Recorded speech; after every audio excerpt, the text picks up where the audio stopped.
Welcome to Midwest Paranormal Presents Paranormal Soup. I'm your host, Jason Bland, and tonight we have returning guest, one of my favorite guests to have on the show, Nick Redfern. If you read Mysterious Universe, he's one of my favorite writers for Mysterious Universe. And we've had him on the show 2 times before. Tonight we're having him on for one of his more latest books, The Rendlesham Forest UFO Conspiracy: Close Encounters Exposed as a Top Secret Government Experiment. And usually when I get a book in the UFO field, a book that is more going along the lines that it's not aliens, it's the military doing experiments, I'm like, oh, well, okay. This one really is interesting. It really gets to what our government might be up to when it comes to things like mind control and experiments and what the impossible that they can do to make people think there are aliens. Now, I do believe there are aliens, and I believe aliens have visited this earth, and I believe in the ancient aliens. I think Nick does too. But there are some cases, like the Rendlesham Forest incident that happened in 1980, that are suspect. There are things that don't add up. And this book, I read it twice. It is incredible. And there's some things that really, really Nick points out that are really interesting. And I want to get to that. He's always one of the best, most informed journalists guest I've had on this show, so it's a really true honor. We'll have him back on after the World Wide Web Weird, and we do have a lot of weird to get to tonight, and Rob will be sharing those out. I mean, no videos tonight, just a lot of photos, but some really good articles and stuff to get to on that. We also will open up the phone lines later in the show after the second commercial break if you want to call in and ask Nick a question. Like I said, Nick Redfern is, to me, a real journalist. He goes where the data takes him. Doesn't matter if it takes him away from the UFO alien idea to something else. He goes with it. It's what the data shows him. And this book is so interesting in the fact that our military, or actually maybe not even our military, they've been the UK military back in 1980 on December 26, might have pulled the wool over some soldiers' eyes in an experiment to see how they would react. Or was it even more?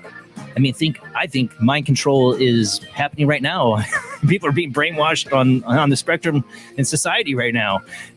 I've always been interested in the idea of mind control experiments that our government's been performing, LSD experiments in the 1960s. We're going to get into all that tonight. So let's go ahead and get rolling into the show.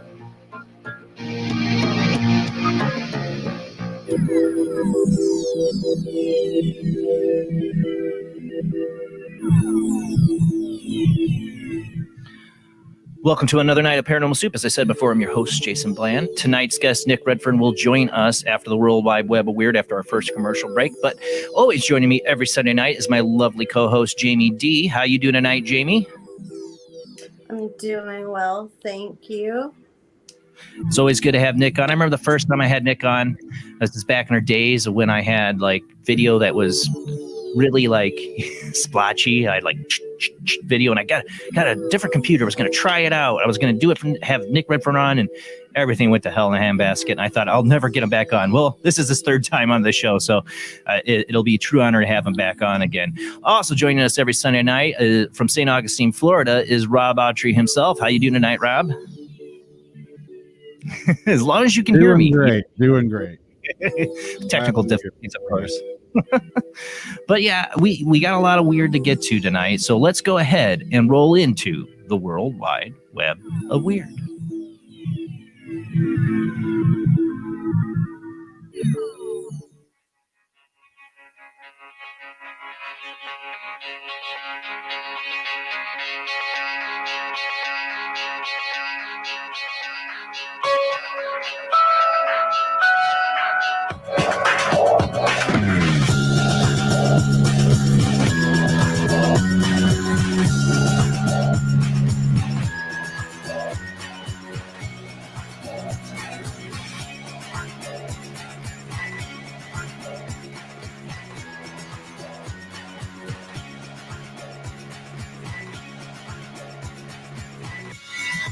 Tonight on the World Wide Web of Weird, I thought I'd start off with everything you can't avoid it in social media and on the news is all the rioting and all the frustration here in this country. And I expect most of you guys come to this show to get away from that. I can't help it though. Seems one of our cryptid friends is just as frustrated as some of those other people out there. The story comes from Coast to Coast AM. American flag destroyed by Bigfoot? ? For those listening on the Paranormal Radio Network, our show is also a webcast. We share out videos and pictures sometimes on Facebook and YouTube where we do the webcast. But tonight, all pictures, no videos. So I can narrate as best as possible with my, how I butcher the English language. Just try to join me through it. All right, so let's go ahead and pull up the share screen here. Here's the tattered American flag for people listening. A Bigfoot researcher in Nebraska believes that the famed cryptid may have been behind a mysterious incident in which an American flag at the cemetery wound up inexplicably destroyed. According to local media report, the tattered and twisted Old Glory was discovered over Memorial Day weekend in a graveyard located in the community of Garrison. Since that time, residents have theorized that the destruction of the flag was either the work of thoughtless vandals or perhaps due to some kind of weather event. However, recent examinations of the sullied stars and stripes by a local Sasquatch researcher has given rise to a new suspect, Bigfoot. Harriet McFeely, is that how you say it? Who owns the Bigfoot Crossroads of America Museum in the nearby community of Hastings, was recently granted access to the flag and pointed out a number of areas where the damage appeared to indicate the Sasquatch was to blame. In the video of her studying the shredded cloth, and they have a video of it up on Coast to Coast, she notes a number of areas where the torn pieces appear to be purposely bound by a way of dexterous hands. She argued that those loops and knots are similar to the cases where it's believed the Bigfoot had braided the manes of horses. I've heard of that. Weird that Bigfoot would come down and braid horses' hair. Pressed by an incredulous resident for explanation of how a massive creature such as the Bigfoot could have pulled off such a elaborate handiwork in a light of its enormous size, McFeely posited that they have kids who possess far smaller fingers than their older counterparts. She also observed that it learned behavior in childhood, such as braiding, can be continued by a practitioner well into adulthood, regardless of how big they grow. Once they have mastered the skill. McFeely's analysis of the flag was apparently persuasive enough to the cemetery that they have decided to donate it to her museum for display as a possible piece of Sasquatch evidence. While some may be dismayed to learn that the Bigfoot could have been behind the desecration of the American flag in light of the creature's status as the country's most beloved cryptid, ascribing some kind of political message to the act would almost certainly be an error, as it is highly unlikely Sasquatch understands the symbolism associated with Old Glory. Maybe he does. I swear they're intelligent creatures. Shame on you. It's the American flag, Bigfoot. I just thought, I think they're really stretching here on this one. When I saw this article, I'm like, really? I mean, they said it was braided. I mean, somebody would come in and destroy the flag. I agree, would just destroy the flag when it put it in some kind of weird braid. And a weather event wouldn't do that. So that does seem odd, but why? Why would Bigfoot do that? Maybe. I don't know. I mean, strolling through the cemetery, it says, I don't like the flag. I don't know. Or what is this? And braids it? I don't know. But strange one. Maybe Bigfoot's just been hearing about the protests and stuff, and he's just getting on board. Bigfoot. All right, this next one. I wanted to play the video, but it's licensed to space.com, so I couldn't. But I got a screenshot of the actual UFO spot, and it's really quick to see. And I got this from Unexplained Mysteries. And this story's been out for a week or two now, but I wanted to cover it. Russian cosmonaut films 5 UFOs from space. The intriguing objects, which appeared as a row of 5 unidentified points of light, were inadvertently picked up while Wagner was filming a time-lapse video of the Aurora Borealis. And the video is beautiful, the Aurora Borealis over Earth and space. I mean, oh my God. In the video, you will see something else, not only the aurora, he wrote in a Twitter post. 5 objects appear to be flying alongside with the same distance. What do you think those are? Meteors, satellites, or question mark? Russian space agency Roscosmos, meanwhile, has reportedly found the footage so intriguing that it has since been sent away for analysis. It's too early to make conclusions until our Roscosmos, is that how they say it? Researchers and scientists at the Space Research Institute of Russian Academy of Sciences tell us what they think it is, said spokeswoman Vladimir, and I can't say her last name, or his last name. It was decided to hand over those materials to experts who will tell us what was in there, what it was in their opinion. Like I said, I got this from Unexplained Mysteries. It's at space.com. It's beautiful to see the auroras, but yeah, these lights show up pretty quickly. You know, a lot of people are saying, again, this is the Starlink or SpaceLink, Elon Musk's satellites up there. Maybe the way that they're lined up in a row, maybe I don't know. Yeah, it could be. If analysis, you think they're going to be. Those kind of look like the train, like a train of lights in a way. Yeah, but you would think they would catch on to that pretty quickly and say, no, that's what it is, or I don't know. But it's interesting. Yeah. It's interesting that he called it out, put it on Twitter. Ivan Wagner, who posted it on Twitter. I mean, if you were, if you were aliens in a UFO, you could always say, "Hey, let's make it look like Starlink." Right. Well, that's the thing. I mean, if they can get here, they're obviously smart enough to do that. So. Like aliens, no Starlink. Well, scientists are saying it's going to be hard to actually, spot like asteroids coming towards us and stuff like that because of Starlink, which is kind of concerning. Yes. Yeah. And you see the pictures of it too, the way the light rays, the light beams crisscross everywhere. Yeah, and I cool, Elon, to put all that up there, but I'd rather know about an asteroid coming to Earth. Just saying. I always want to know, like, how or did he get permission? I mean, that's a lot of satellites he's putting up there. He said in the beginning that it's going to wobble. The way it's going to wobble as it goes up is going to create, some light. But once it's settled, that it will not affect sky watching or anything to do with that later. So, yeah. Let's hope. Was wrong. Well, I mean, maybe that's what he proposed at the beginning. Like, oh, it'll eventually settle down. You'll be able to see, Yeah, I think that's how he sold it. Yeah. Yep. Well, other people up in space might be seeing these lights. I always wonder, the people at the International Space Station, and we've heard stories of this before, but there's more recent problems with this. NASA battles air leak aboard the space station. American astronauts on the International Space Station have been sleeping in the Russian segment while the leak is investigated. 2 years on from the infamous unexplained leak aboard the Soyuz spacecraft docked at International Space Station, NASA has reported that another leak has been detected, and its sources still remains a mystery. The leak was actually first noticed in September 2019. However, at the time, the air loss was very slight, and has taken until now for the issue to become serious enough to warrant direct investigation. Finding the location of a tiny leak on such a large orbital outpost, however, is no easy task. While NASA ground crews carried out their investigation, U.S. astronauts were forced to spend the last few nights in the Russian segment with cosmonauts Anatoly Ivanishin and Ivan Wagner, the one that we just showed, the pictures that he'd gotten. While it was thought that the source would have been found by the beginning of this week, the space agency later confirmed that the additional time would be needed to pinpoint the leak. All the orbiting lab hatches will remain closed until Tuesday morning to give ground specialists additional time to collect data and monitor pressure readings in each module, NASA wrote. The rate is still well within the segment specifications and presents no danger to the crew or the space station. I'm sure that makes them feel really reassured.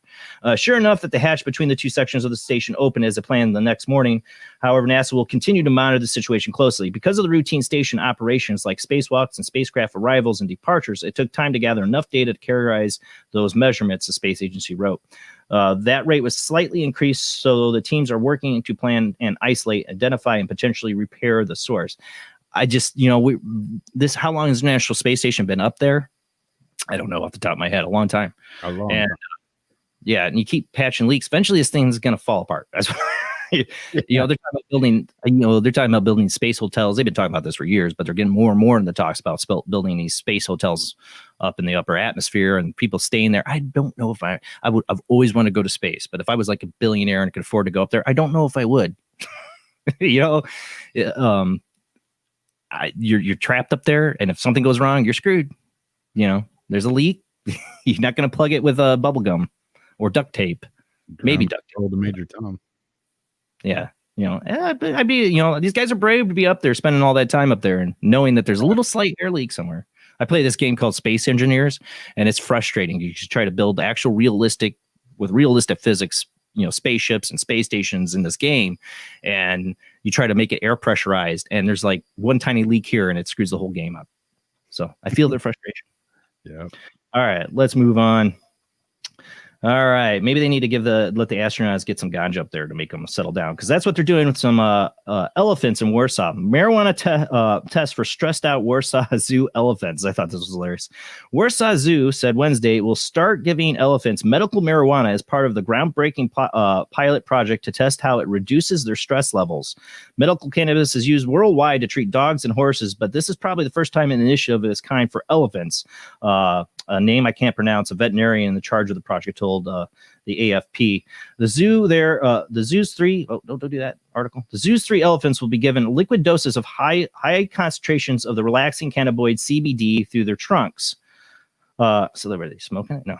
The veterinarian said the CBD neither causes euphoria nor harmful side effects on the liver or kidneys. It's an attempt to find a new natural alternative to the existing methods of combating stress, especially pharmaceutical drugs. The project, she said, comes at an opportune time as the zoo's herd has recently had to cope with the death of its alpha female. And elephants really do freak out and stress out, so I can see why they're doing this. The zoo monitors the elephant stress by checking their hormone levels and through behavioral observations. Kruzaskwa, I'm trying to say her name, said it will take around 2 years before her team has conclusive results. If successful, the initiative could be tried with other animals living in captivity. Contrary to what some would imagine, the elephants won't be using cannabis pipes, nor will they be getting huge barrels of it to match their size, she said. The initial dose will be comparable to those given to horses, a vial's worth of a dozen drops of CBD oil to 2 or 3 times a day. The female has already had a chance to try it, and she didn't say no. I love the puns in here. I give CBD to my elderly dogs. I have a dog, my first dog, Bella. She's 17 years old, or going to be 17 years old, I think, next month. And I see the effects. She has horrible arthritis. She's getting down to her last days. But I've seen the effects. It helps people. They're giving it to animals, for God's sakes. It is legal now in my state for CBD. I don't know if it's legal across the country for CBD at this point, all over the place, but it should be. And marijuana itself, as a recreational drug, should be legal. That's my stance on it. We're giving it to elephants, for God's sakes. Can't we just get over this and know that it's not a harmful thing? I'm just saying. All right, we can move on. All right, next up. Let's see here. All right, I saw Jamie posting about this. Horrified. Elon Musk compares Neuralink to a Black Mirror episode. There's a lot of different articles on this one. I chose this one because of the comments he made about Black Mirror, which is a favorite show of mine. You can find it on Netflix. During Elon Musk's live event about his secretive startup Neuralink on Friday night, the eccentric billionaire made a surprising comparison invoking the dystopian science fiction show Black Mirror. The remarks came when he was replying to an audience question about whether the technology could eventually allow users to save and replay memories. And there's a couple Black Mirror episodes that fit into this total storyline category. Yes, this is his answer. Yes, I think in the future you'll be able to save and replay memories, he said. This is obviously something increasingly like Black Mirror episode. But I guess they're pretty good at predicting. Yes, but seriously, Elon, have you watched Black Mirror? They're all warnings. Black Mirror is a warning about what could happen with technology. A warning, not a roadmap, not a roadmap of what to do. It's what not to do. Like, don't put chips in people's heads and have them replay memories. Let's just not put chips in people's heads. Jamie, you commented that you're always up and down with Elon. Like, he does some stuff. You're like, yeah, Elon Musk, cool. And other stuff, you're like, dude, seriously. Yeah. Jump off the mad scientist, bandwagon there, buddy. I'm in the same boat. Like, there's stuff he does I love, and there's stuff he does I can't. I'm just like, oh my God, you're going to bring back the end of the world. You know, again, if you watch Black Mirror, they're all seriously they're all warning signs, like warnings. Don't do this, people. Let's not go down this path. This is the possible consequences of this path. There's a couple really good episodes about chips in people's brains and memories and stuff. The intention that he first lays out for this is, I agree, you know, helping people with spine issues or injuries, or people with brain issues, you know, helping them. I get that. But then Elon goes on and says, well, everybody can have one. And what Jamie said, you heard him make a comment, it's like, hey, I might even already have one. I wouldn't be surprised.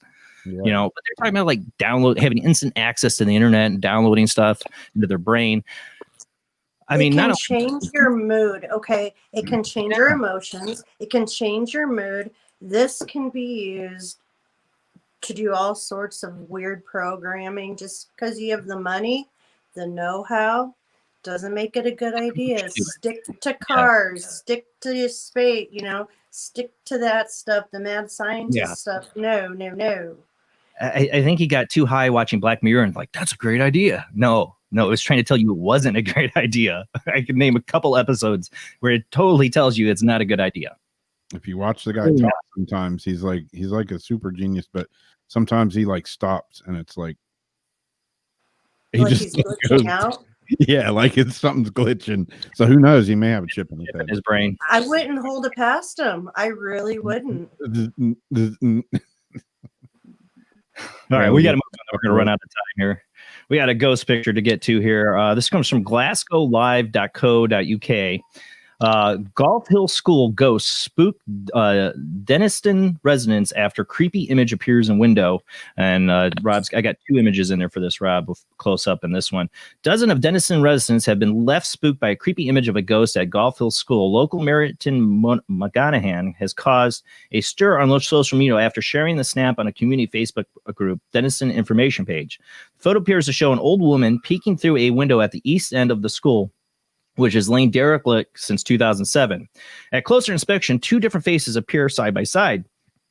Commenters were quick to refer to a previous rumors of a ghost who lived in the school, a young girl who allegedly used to wander around the halls on the top floor. Yet others believe the image bears an uncanny resemblance to Donald Trump. I don't see it. Well, maybe now I do. I don't know if that's Donald Trump. An uncanny resemblance to Donald Trump's, or perhaps even Boris Johnson. Speaking to Glasgow Live, Martin said his friend John Stewart, who took the photo back in January of this year, hadn't noticed anyone in the frame when he originally took the picture, only to be shocked when he later looked through his photos. Meanwhile, Martin says paranormal experts have reviewed the image and believe it to be unexplainable. If there's no shenanigans involved, I do think this is kind of weird. He added John was out with a couple of friends taking pictures of Golf Hill School. The school is due to be demolished soon, and the friends wanted some pictures to remember the school. When the John got home, he looked through the photos and got freaked out as he didn't remember seeing anything odd whilst taking the picture, but this creepy image stood out. John said, I'm not really a big ghost enthusiast, but this image certainly has haunted me and my friends. The picture has been sent to paranormal experts who agree the image is certainly unexplainable and that there are actually two heads right beside each other. And yeah, if you go to the zoom in, you kind of almost do see two different faces there. I don't know if that's pareidolia or not. From the back out view, you really do see the one face. To me, it looks more like an old woman from the back out view. I don't know. It reminds me of the two old guys that used to be on the Muppets that were up in the balcony. Yeah. Oh yeah, definitely. I don't know. I didn't see the Donald Trump thing at first, but now I kind of do. I kind of do. He's got the hair. Yeah, I see it a little bit, maybe just a little bit. All right, let's move on. We got one more article here before we run out of time. All right, last. This I thought was really interesting. I found this the other night. We covered this weeks ago on the, I think it's been weeks ago, the Arecibo telescope in Puerto Rico that was damaged. I covered that on the World Wide Web Weird. Well, was it damaged on purpose? This is what UFO sightings hotspot blogspot.com is getting at. The Arecibo telescope in Puerto Rico damaged on purpose and shut down because of mysterious space objects.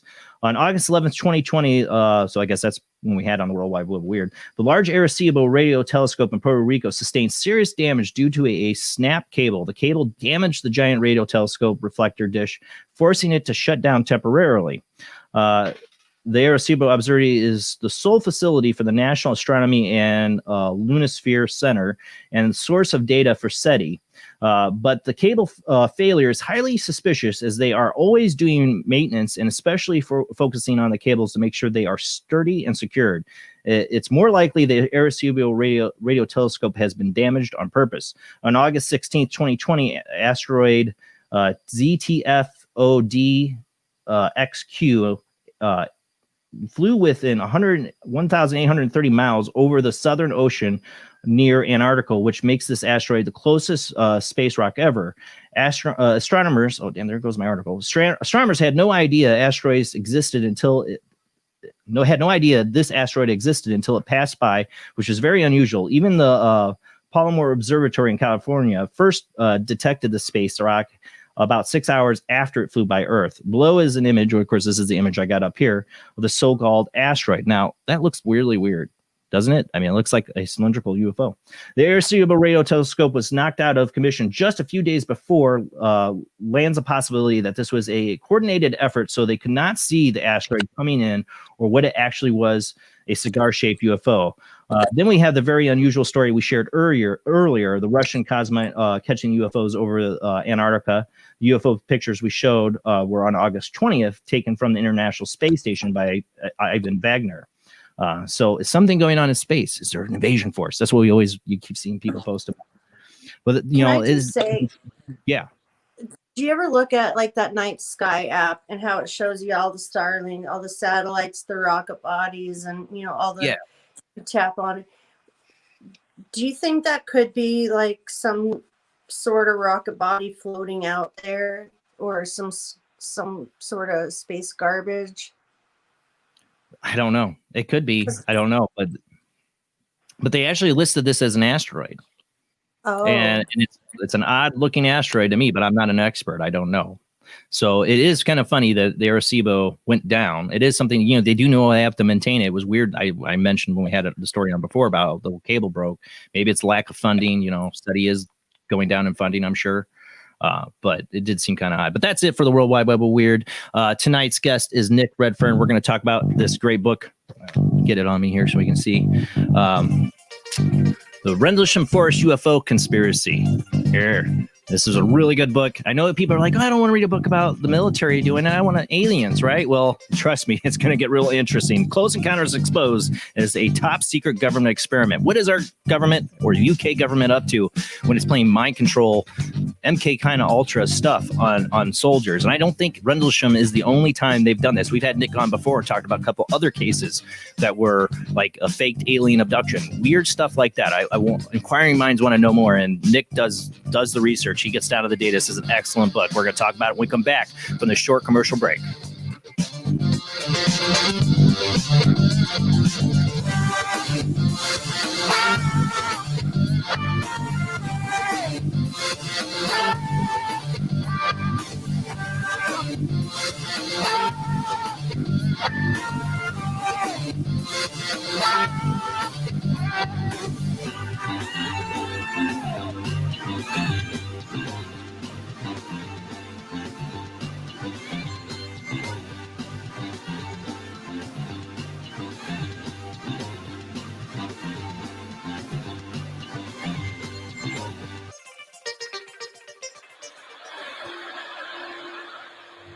Join us every Wednesday night at midnight Eastern Standard Time for Weird Wednesday, the live stream, with your hosts Jamie, the Living Dead Girl, and Rob, the Phantom, where we'll talk about all things paranormal, including zodiac, astrology, tarot card and oracle card readings, live ghost boxing and spirit communication, where we'll do Voices from Beyond, the Cold Case Files. So we hope you join us live on Facebook and YouTube every Wednesday night at midnight Eastern Standard Time. We hope to see you there. Bye-bye.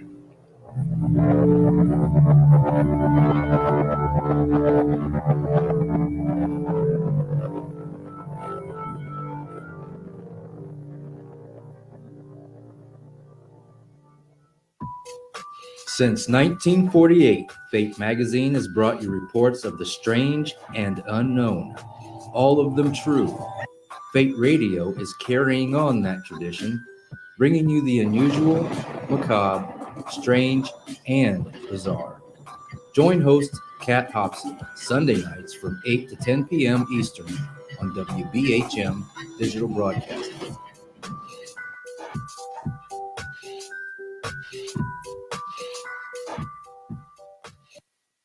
Of the second kind, physical evidence of a UFO. Close encounters of the third kind, contact. From Steven Spielberg, the director of Jaws, comes one of the most ambitious and unusual films ever made. And what you will see has never been seen before. It's a cosmic mystery crossing what many scientists believe will be the next threshold of human experience. It's called Close Encounters of the Third Kind. It begins in an Indiana town and leads to one inescapable conclusion. We are not alone.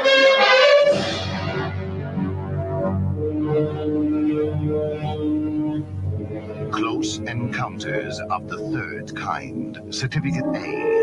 Now showing at the Odeon, Leicester Square.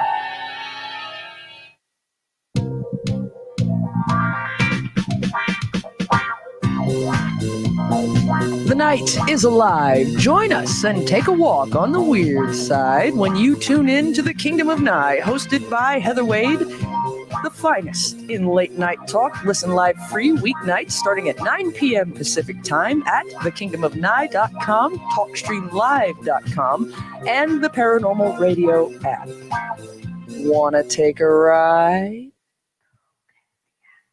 The international chart-topping Haunted Horror of Haverfordwest has been described as terrifyingly real, a must-read, shocking and chilling brilliance, genuinely worrying, utterly frightening. Don't read before bed. Described as one of the spookiest writers out there, best-selling author G.L. Davies presents Haunted Horror of Haverfordwest, the true paranormal account that is shocking the world. Dare you enter? Dare you read? Haunted Horror of Haverfordwest is available on Amazon, Barnes & Noble, Kindle, and wherever books are sold. Pray you never have to live there. Do you like rock and roll? Do you enjoy a good story? Wish You Were Here, A Rock Fantasy, is a book inspired by Badfinger. It will not only entertain you, but intrigue you. What is it about?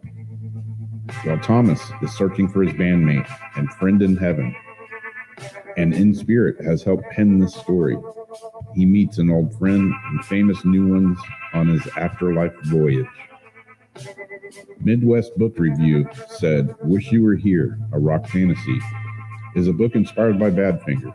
It's a quirky story by Joyce S. Isaacson and is unique, original, and deftly crafted metaphysical novel that showcases the author's genuine flair for character and narrative-driven entertainment that is simply riveting from first page to last.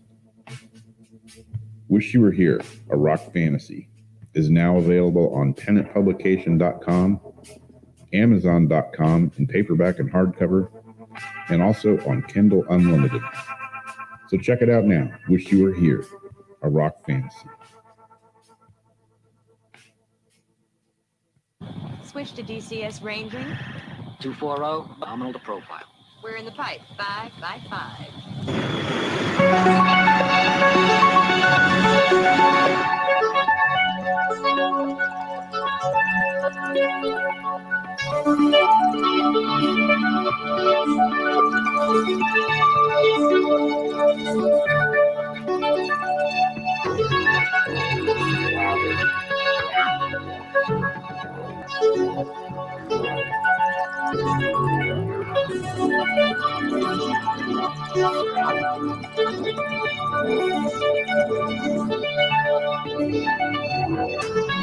Tonight on Paranormal Soup, we have returning guest Nick Redfern. Nick Redfern is the author of more than 60 books. They include The Flying Saucers from Kremlin, The Roswell UFO Conspiracy, Women in Black, Men in Black, Nessie, Chupacabra Road Trip, The Black Diary, 365 Days of UFOs. Nick has appeared on many TV shows, including the National Geographic Channel, Paranatural, the Sci-Fi Channel's Proof Positive, and the Travel Channel's In Search of Monsters. We've also seen him. I watch Ancient Aliens religiously, literally religiously.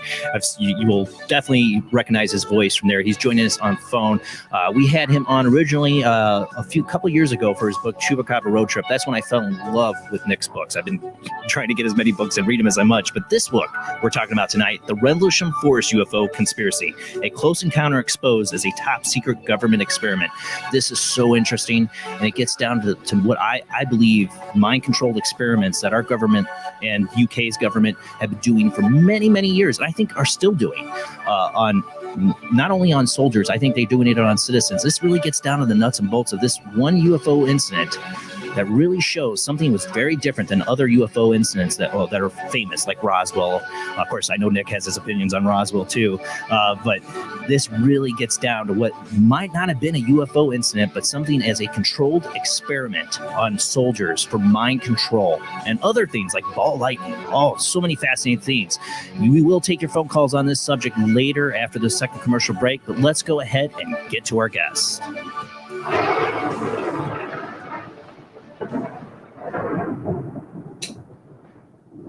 Are you there with me, Nick? Hey, Jason. Yep. Welcome back to the show. It's a true honor to have you on. Oh, thanks for having me on again. I'm looking forward to it. Now, I read this book in and out, man. I was talking to you before, usually when I look at a UFO book, or anything to do with aliens or UFOs, a book that goes like, well, it wasn't really aliens, it was the military, is not as much as fun as usual. And I don't know how so far this book has been received since it came out, last April? So did you ask me how is it doing? Yeah. How yeah. Well, I mean, the sales are doing well, but for half the people in ufology, I'm the worst thing since Saddam Hussein, That's what I wondered. Because ufology is just filled with a lot of opinions, and a lot of people are very stubborn in their beliefs. What I've always loved about your books, Nick, and your research as a researcher and journalist is you don't let any of that cloud your judgment. You go where the data takes you, and that really shows in this book. But it's if people would just look into it and read this book, they'd see how fascinating it is, the links that a government would go to in this kind of experiment. And I think you provide a lot of interesting facts and proof to point that this was not an actual UFO incident. Well, I mean, it's good to hear that, because one of the things that I've noticed, and this doesn't just sort of relate to this book, but to other books I've done as well, I've said to people, well, which part of the book did you feel that wasn't, sort of relevant to the story? And they're like, well, and then after about 30 seconds, I'm like, you didn't read the book, did you? They're like, well, no, I ain't reading that because it's garbage. You're saying aliens didn't come down at Rendlesham. So, in other words, I get that's one of the things I often get. If get a new book out and it's not going to say what they want to hear, right? Then they just don't bother reading it. And I mean, for me, if there was a really new, sort of controversial book published, I'd read it. I might not agree with everything, but I would at least take the time to read it before I commented on it, on a chat room or whatever, So that's one of the issues. But I think more than anything else, if you write a book that sort of presents a famous UFO case as actually something completely different, I mean, I found over the years and decades that people just don't want to hear that. They want to hear about aliens. They don't want their sort of cherished stories destroyed. And I'm not going out, to deliberately destroy cases. What I'm doing is going where the evidence is taking me. And if people like it where the information's going, and if they think, wow, well, this is interesting, that's cool. But if at the end of the day, if somebody a skeptic, a debunker, or just someone who doesn't want their cherished story, destroyed. Well, if the data is pushing us down this new direction, that's just too bad. That's what it comes down to, really. If you don't like it, that's how it goes. Yeah, well, that's what I love about you, Nick, is that you don't put any of those kind of, well, the UFO community won't like this, I better not write this book. No, you do it. You go where the data takes you. And I find it completely interesting and fascinating. And we'll get into it later in the night with some of the things I want to ask you about. But the whole idea of the military and mind control experiments, especially when they're basically staging a UFO incident like this. What's the purpose? Why? That's got to be fascinating to people, I would think. But there's a lot of this in the UFO community. And it's not like you're being a skeptic saying nothing happened. That's not what you're saying in this book at all. Definitely something happened in Rendlesham in 1980. Well, yeah. And I mean, it's good to hear, when you said that I don't, sort of just go with what people want to hear. And, because that's not the way to go. I mean, behind the scenes, on a number of occasions, I won't name them, but I know at least 5 or 6 well-known UFO researchers who I know buy into the Rendlesham scenario in the book, but they won't go public and say so for fear of basically, not being allowed back on the, the lecture circuit, that kind of thing. That's sad. Because they say it's too controversial. I mean, I've had private conversations with people like that. They say, well, this is really good, but what if I get kicked off this conference or that conference because I'm siding with you? I'm saying, well, that don't say much about you, Right. That doesn't say much about your research if you're not willing to look at these. You point out so many things in this book that by probably a quarter way through, I'm like, after you get through a quarter way through, after you get through like everything that did happen at Rendlesham, you kind of like do like all right, let's go back and look at what happened at Rendlesham, the actual story. And then when you start pointing out things, you get into porting down. We're going to get into this. You already got me convinced a little bit there, because I always felt when I first contacted you and I went and ordered this book, the moment I read a article you did on Mysterious Universe, which you write. You're my favorite writer for Mysterious Universe. Sorry, Paul Seaburn, but you're my favorite writer on Mysterious Universe, and I read a lot of your stuff on there. And it was. I'm trying to remember which article it was, but it had to do with your follow-up kind of from this book. I'm like, I have to get this. This is so interesting to me because I myself have been fascinated with the military mind control experiments. Ever since I've gotten into UFOs and all that stuff, I also went down the rabbit hole of MK Ultra and mind control. And it's I think something our government's still doing. I think maybe the UK government is still doing. It could be the most powerful weapon out there, is to control the minds of people. Well, yeah, I mean, if you look at the history of mind control and mind manipulation, I mean, it goes back to the Second World War and certainly reached its, I won't say its peak, but it was certainly in the 1950s when there were most the beginnings, at least, of the things like MK Ultra, MK Delta, and these other mind control programs and mind manipulation programs that really took off, and through the 60s and 70s. And the official story is that the whole thing is largely over now, but that clearly doesn't seem to be the case at all. But if you can literally alter people's minds to make them think they're seeing something when they're actually seeing something completely different. I mean, when it comes to, on the battlefield, that's sort of a prime weapon. Right. If you can actually, terror, sort of place the enemy into a state of terror because they're seeing something that actually isn't there, and if you can really present something that is horrific, monstrous, however you want to term it, extraterrestrial, if you can really play with the mind of the enemy, then that would be the ultimate weapon. That the troops are going into battle and then suddenly they see a fleet of UFOs, which may actually not be anything like that, really. They may be like a sophisticated hologram, but it looks like the real deal. And you put all that together with mind manipulation, like MK Ultra, when they were doing research into hallucinogens, LSD, things like that. You put those issues together, and you really are in a prime position to screw with people's minds to the ultimate degree. And that's essentially the theme of the book, is sort of creating UFO events as a means to use it on the battlefield. But you've got to test it somewhere. Right. And why not test it in Rendlesham Forest? Well, let's get into this. So December 26, 1980, it was the first night of the 3 nights of incidents.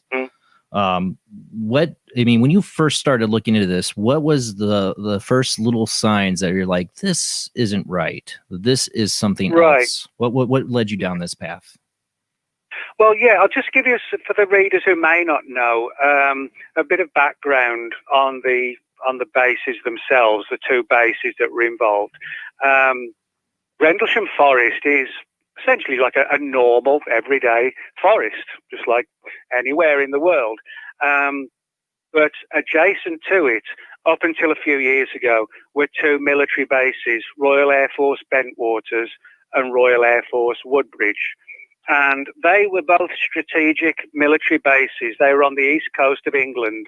So if the Russians, the height of the Cold War, were going to launch their missiles at us, their missiles would come towards the east coast of the UK first. Right. So that's why there were so many military bases down the east coast, so they could have the first attack back.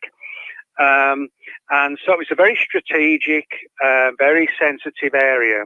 And as I said, you've got Rendlesham Forest next to the 2 bases. And in December 1980, over the period of the 26th through the 28th, although there have been rumours of other events on the 26th and possibly even on the 25th and the 29th, there's some areas a little bit hazy. But basically what happened was that strange lights were seen just outside of the East Gate, and nobody knew what it was. Personnel got permission to go out there, and that's when things started to go really weird, where there were strange lights seen over Rendlesham Forest. And bear in mind, this was the early hours of the morning. It wasn't like 7 p.m. and people are just getting home from work and everybody's seen it. No, this was like in the early hours. The civilians and the people who lived in the area were largely asleep still. It was Boxing Day too, so it was the holiday. Yeah, exactly. Yeah, and so we got this situation where everybody, for the most part, is asleep, and you've got the military personnel going out into the woods, and strange balls of light are seen in the sky, laser beam type beams beaming down to the ground and up again. And there are also rumours of strange figures, such strange humanoid figures, and also a craft, or possibly more than one craft. And reportedly there were like a strange misty fog, which didn't look like a regular fog in the area. Some of the people were subjected to loss of time. There was a clear, where you can clearly tell from some of the words of some of the personnel that their minds had been manipulated to some degrees, as I said, with missing time and seeing these strange images in the sky. And you put all this together and you have like a classic UFO encounter. And when the story actually broke, it didn't break until 1983 with a UK newspaper called the News of the World. And they broke the story. And the story, as I said, was in 1980, of the incident, December 1980. But it took 3 years before anybody, there were rumours about it locally, but it didn't reach the press or anything like that till 1983. And that's really when the whole thing took off. And then the first book on the subject called Sky Crash, written by Jenny Randalls, Brenda Butler, and Dot Street. And they were the first researchers to look into this. And without the three of them, we probably would not have had much research at all. The story really wouldn't have broken out. But it did break out. And then you had researchers petitioning the British Ministry of Defence to try and find out what happened. And slowly but surely, we started to get this story of a UFO landing in the woods and a bunch of the guys, suffering from trauma, some of them, and, states of panic and, needing even treatment in some cases. And it almost sounds like the closing moments of Close Encounters of the Third Kind, very much like that, where you've got all these people just waiting and, anticipating for whatever's going to happen next. And it sounds like sci-fi, but it really, in terms of its visibility, it's really up there, I guess, with Roswell in the United States. Not in the sense that there was a crash in Rendlesham, but in the sense that it's sort of on that level. It's in terms of what would be the UK's equivalent of Roswell in the US. Well, yeah, it would be Rendlesham. I think when I first became fascinated with Rendlesham was when I heard of Jim Pennison and John Burroughs' accounts, especially Pennison with the later on came out with the whole binary code and possibility, because I'm a big fascinated with anything to do with time travel, and that his belief is that they were time travelers, and that was that the first night when they went out, was that, if I remember right, was that the 26th, that first night that they went out before Commander Holt? Yes, that was the first night. We had the first night, then through the 27th, through the 28th. And they're also in the county of Suffolk, which is where Rendlesham Forest is. There were rumours of some sightings in and around some of the other local military bases as well. So there's a lot of weird stuff going on. And as I said, it's become, in terms of visibility, sort of the UK's Roswell. But what more than that, it's sort of stood the time. I mean, we're talking about an event that occurred 40 years ago that was exposed 37 years ago. And throughout that 37 years, Rendlesham has largely been perceived as this UFO event. And primarily because there was so much sensational material and sightings and things going on. And also the fact, that a number of the military personnel, after they finish their service in the UK, because that's an important thing to note as well. The two bases, Woodbridge and Bentwaters, were British bases, but they were loaned out to the United States, and they almost became sort of full-time, permanently US bases.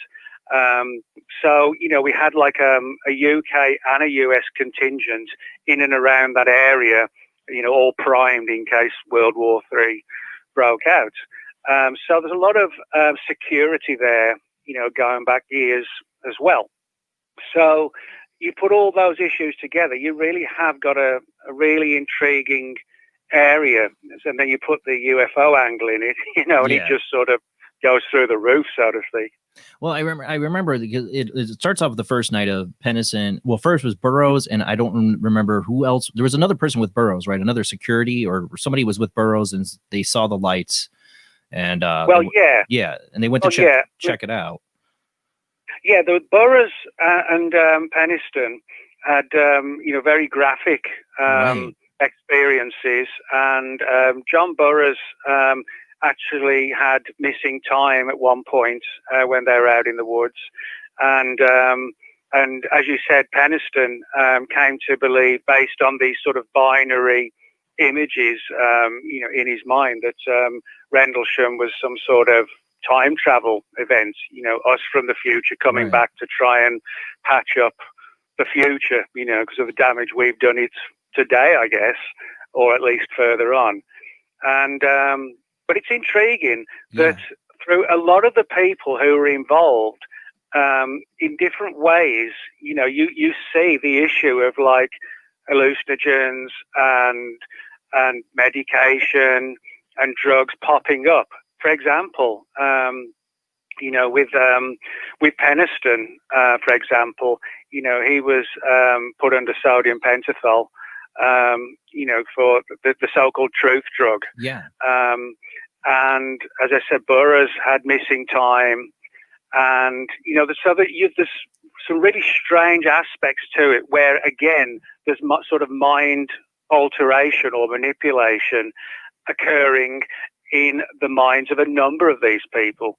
And so, you don't find many cases like that. You find a military guy might see a UFO, another military guy might see something else somewhere in another location, etc., etc. But we keep seeing this issue of things like drugs and LSD and hallucinogens. It's almost like a meme, if you like, or a thread going through the story, and you find very few stories like that. And the reason why I started to look into this angle was because one day I was actually just sort of reading, one of the books, and then it actually did struck me that, well, that most people haven't talked about this, where you've got the drug angle popping up now and again, and sometimes more than now and just again, So, and the more I dug into it, then the more I found it more plausible, the idea of it being a secret experiment. And then the further I dug into it and interviewed various people, then I thought, wow, you could make a plausible argument here that Rendlesham actually wasn't a UFO event, and that's sort of what really took me on the story, I guess. Didn't Burroughs have medical issues after the event too? Yes, he did. Yeah, and that's an important point. I mean, a lot of the guys, some of them, like Burroughs, suffered physically, and others, psychologically, they were injured. And it was almost like a PTS, that kind of thing.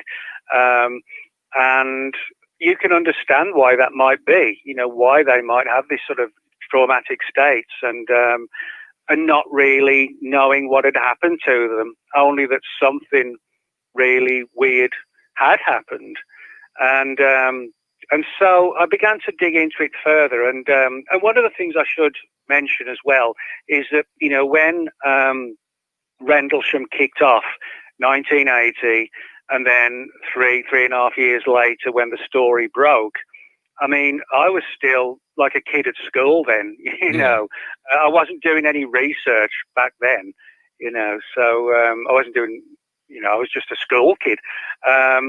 And so I didn't really get into all of this until probably the late 1980s, when I started to sort of do UFO research and started writing and things like that.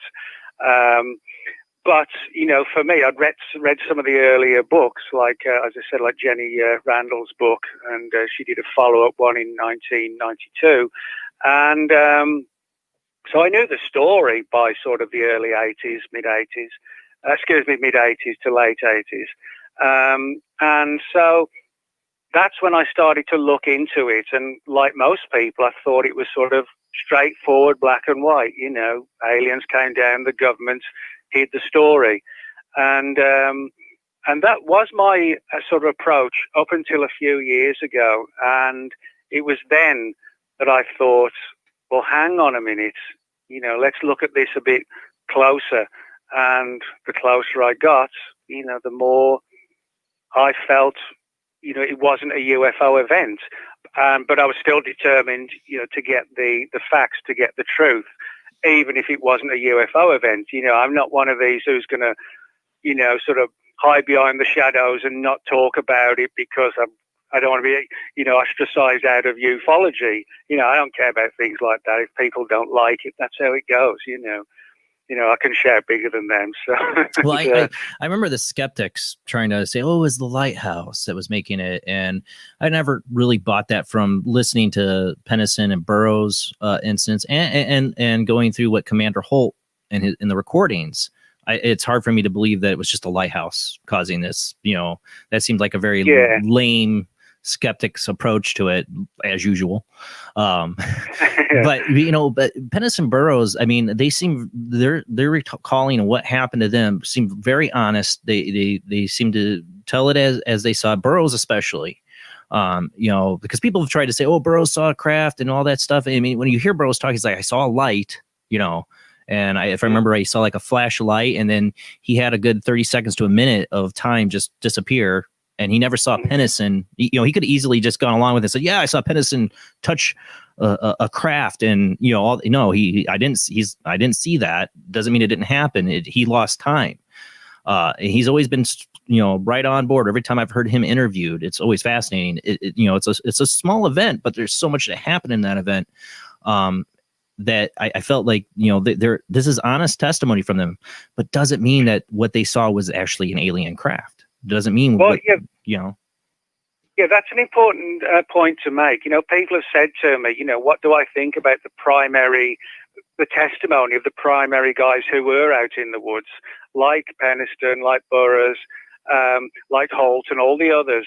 I 100% believe their testimony concerning what they saw from their perspective. So, I think they've absolutely told their story 100% as they see it. But when you see something, if your mind is being manipulated there to a significant degree, then there's a very good, strong chance that what you think you are seeing may not actually be what you really are seeing. So that's an important thing, to note. I don't think any of these guys were lying or exaggerating. No. They were seeing it as they really saw it.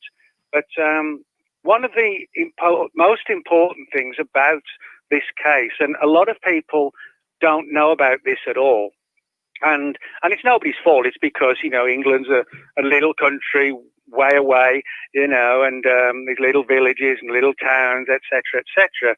But a lot of people may not know that the whole area surrounding Rendlesham Forest has been a hotbed of classified secret experiments for decades. For example, in 1935, the British government set up the first top secret facility to develop radar, and it was called the Tizard Committee.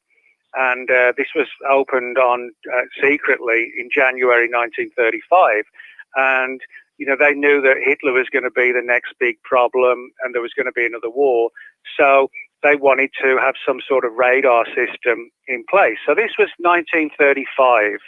Now, in the Second World War, and just halfway through the Second World War, there was a very weird incident in a little village called Shingle Street, where reportedly a contingent of German Nazi soldiers had tried to secretly invade the east coast of England, and supposedly they were sort of all burned to death by some sort of futuristic weapon. Right.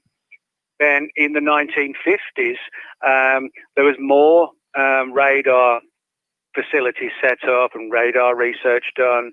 And then another program called Cobra Mist, which again was like a high-tech radar program. And then Marconi, who do a lot of defense work, they had a facility in the area as well. Now, there's a reason why I mention the Tizard Committee in 35, all these top secret radar programs in the 40s and 50s, Marconi in the, having a facility. The reason I mention that is because all of those experiments, all of those facilities were all less than 10 miles from Rendlesham Forest, every single one of them. So if you look at it from that perspective, what we're actually seeing is not a sudden random event out of the blue where a UFO comes down, and all hell breaks loose.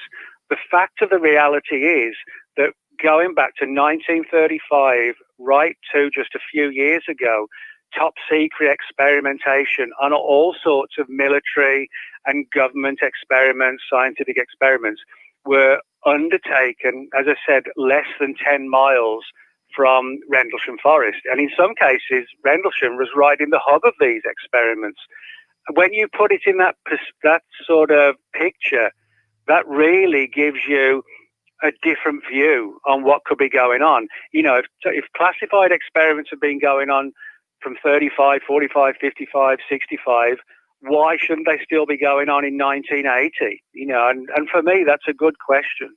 Well, it's the Cold War still going on. You know, they are definitely on board with experimenting on soldiers and mind control. There's so much evidence. I mean, verified evidence that our government and the Ministry of Defense have all experimented on soldiers in some way, with psychedelics. With you really will get into it tonight. Is you really nailed down on the Porton Down and their experiments.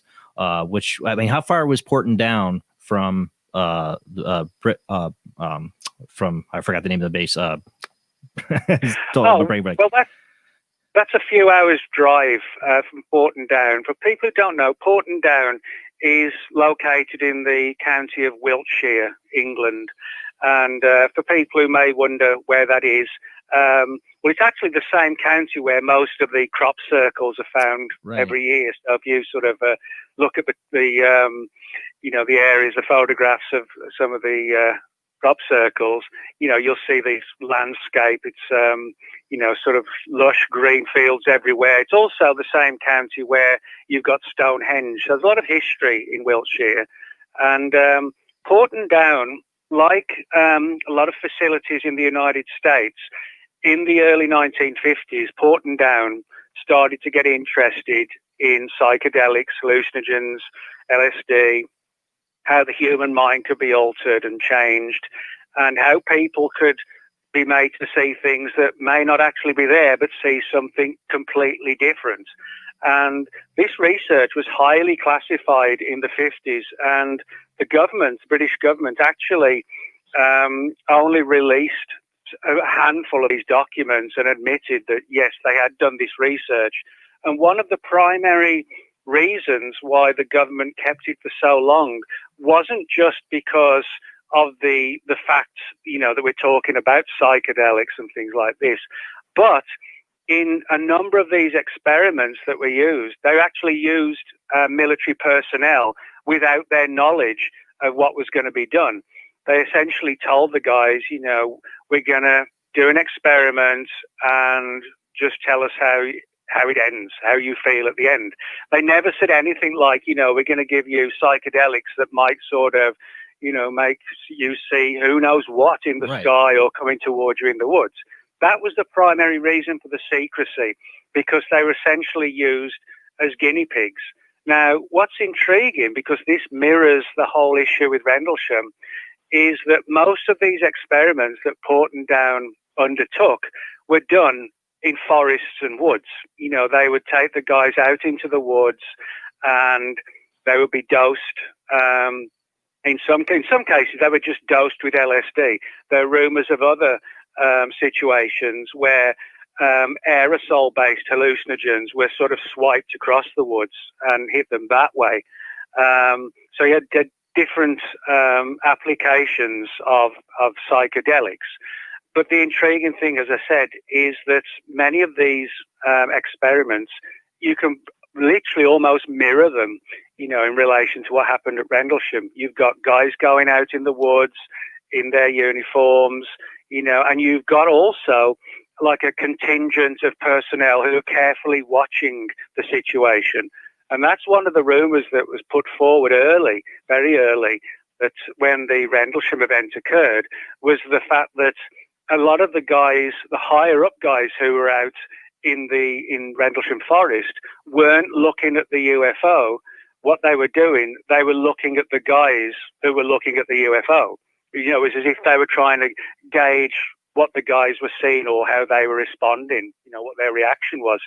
And that's exactly the same with what was going on in the woods and forests in Wiltshire, where we've got Porton Down. and they put reams and reams of files together to see how these personnel in the woods responded. And if you read the files now, some of them are available.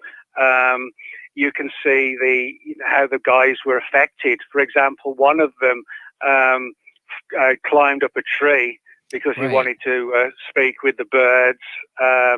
Another one just couldn't stop laughing and just rolled on the floor. And another one had this sort of a severe panic attack, and they had to bring nurses in to calm him down. And there are all sorts of strange responses, to whichever psychedelic that was being used. Now, what's interesting about this is that not only have some of the files been declassified, but some of the footage that was actually taken at that time is now in the public domain. And if you go to YouTube and just I've seen it. Type in Porton Down, Porton, Porton Down, LSD experiments, 1960s, you'll see the footage. But it isn't all the footage. In fact, it's only a couple of minutes. But you'll see how the guys are affected. And towards the very end, you see this one soldier who looks really in kind of a agitated state, and there's a female nurse who's trying to calm him down. And so again, when people say the government wouldn't take people into the woods and fry their brains, in an isolated situation, well, to a degree at least, the British government has admitted they've done that, and the footage is available. There's like I said, there's so much evidence. Both our governments have experimented in this. I mean, you even get later towards the end of the book, you even bring up Frank Olson, the chemist that famously jumped out a window after LSD experience. I mean, even his connection to a town in France that went crazy. That could have been an experiment. There's just so much evidence that our governments went wild with hallucinogens. like while the hippies are taking the brown acid, our government's like giving it out secretly against unknowing soldiers to see the reactions. They thought it was the miracle drug to get people to confess to things. Our government set up in the United States prostitutes and only gave it to citizens, not just soldiers. We gave it to citizens to see how they would react too. Yeah, that's true. Some of the files have surfaced now, and the documents and things like that. And, it does demonstrate that how this can so easily be achieved. You only have to look at the documents, the film footage. And as I said, the most important thing of all this is you can see the deep and clear parallels between all of this and what came, say, 20, 30 years later with Rendlesham. And it seems, reading the book, that, you actually lay out not just hallucinogens. There's a number of things that seem to be being tested here, and have been tested at other times before Rendlesham, is like the Kugelblitz, the ball lightning, holographic projections. There's a lot more to it than just hallucinogens. Yeah, you're right. This is one of the sort of most important parts of the story, because this is something that is documented. For example, in the 1960s, and these documents I'm going to talk about now have been released through the Freedom of Information Act in the US. It's a program that deals with something known as Kugelblitz. And Kugelblitz is a German word for ball lightning. Now, ball lightning is a very rare natural form of lightning. Everybody sees lightning. You see bolts coming down to the ground or, shooting across the sky. But ball lightning is exactly what it sounds like. It's like having a soccer ball, but made of electricity. And it's just it looks like a solid ball. That's what it looks like. And it is lightning. And it's sort of a temporary phenomenon. You're really, really lucky to ever see ball lightning. Now, this Kugelblitz, that program that was established in the 1960s, they were looking at ways to try and understand the nature of ball lightning, but not only that, to try and ensure that it remain in place almost permanently, and also to be able to direct it at enemy installations. You imagine if you could control lightning and blast, a facility or a tank or a jeep with directed ball lightning. That would be an incredible weapon. Now, as I said, the important thing about this is that these documents have been declassified officially. This isn't hearsay or anything like that at all. And I managed to get just about all the declassified files, which amounts, so far as we know so far, is round about 90 pages, something like that. And the whole situation was undertaken at the U.S. Army Edgewood Arsenal in Maryland, and that's where the operations began. Now, some of the work that was involved in the Kugel Blitz program, the phenomena that they were creating sounds very much like the kind of ball lightning that seems to have been like ball lightning at Rendlesham Forest. For example, ball lightning, as I said, it's like a large ball-shaped ball of electricity.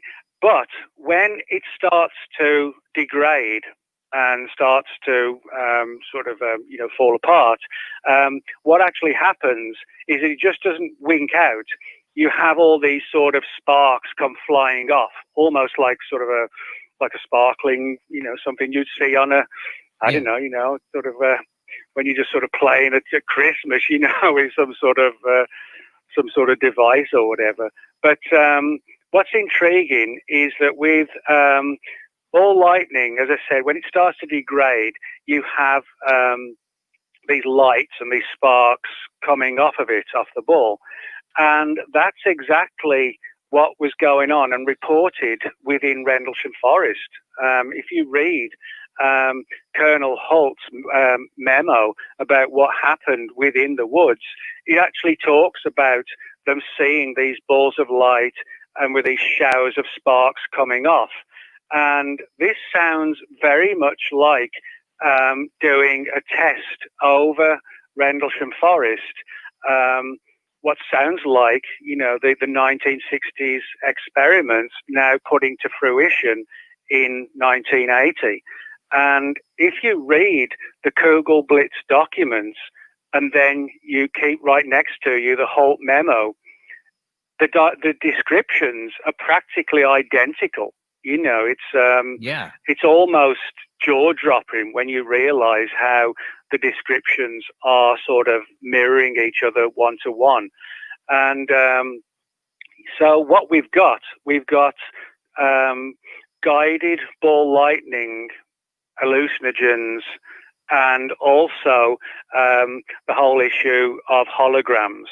Now, it wouldn't be too difficult, to sort of operate all of those at the same time if you were ready and coordinated and everything was timed right.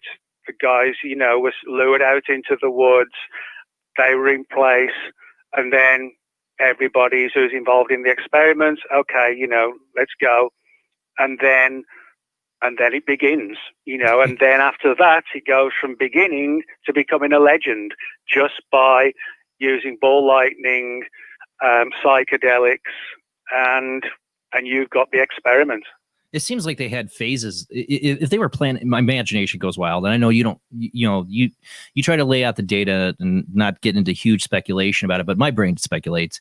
I just imagine a think tank coming up with we need to test soldiers on the battlefield or at a base, how they would react to a UFO invasion. And let's test out some of our projects while we're doing this. Let's test out the holographic technical capabilities, which I want to get in a little bit later when we come back from commercial break. Let's test out this ball lightning. The Commander Holt, what I found really interesting. I remember when those memos first came out, when it was like big news, we have proof of Rendlesham. We have the memos from Commander Holt finally been released. And I remember the skeptics really focusing in on the blinking light and trying to get the lighthouse thing to be the reason why. But if you read it and you listen to the audio recordings that came out later, he talks about a beam of light, and you talk about ball lightning has to be directed with lasers. Yeah, that's right. One of the primary parts of the Kugelblitz program is that they were using sort of guided laser beams as part of which it's sort of like a really sort of technical and scientific aspect, but that's essentially the situation, using guided laser beams to essentially guide the ball lightning to the directed area you want to go to.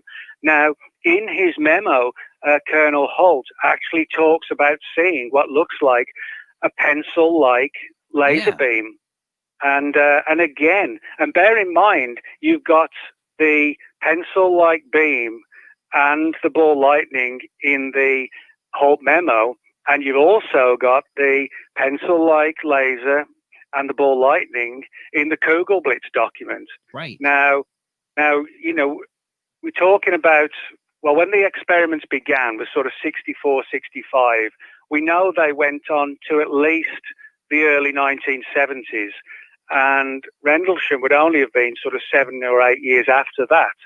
So, you know, that would still give them plenty of time to perfect it and sort of combine it, you know, with the psychedelics and the hologram angle as well.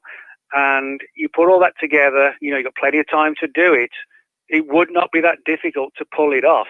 But for me, that the Kugelblitz parallels with the Holt memo, for me, are the clincher. Yeah. As to putting the whole thing, you know, together.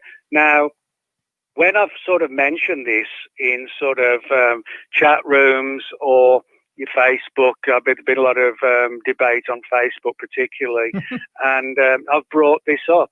And the response I've got is basically something like, well, you know, it could just be coincidence. Well, the chances of it being coincidence actually aren't that high when you're talking about things that are so, you know, sort of unique almost.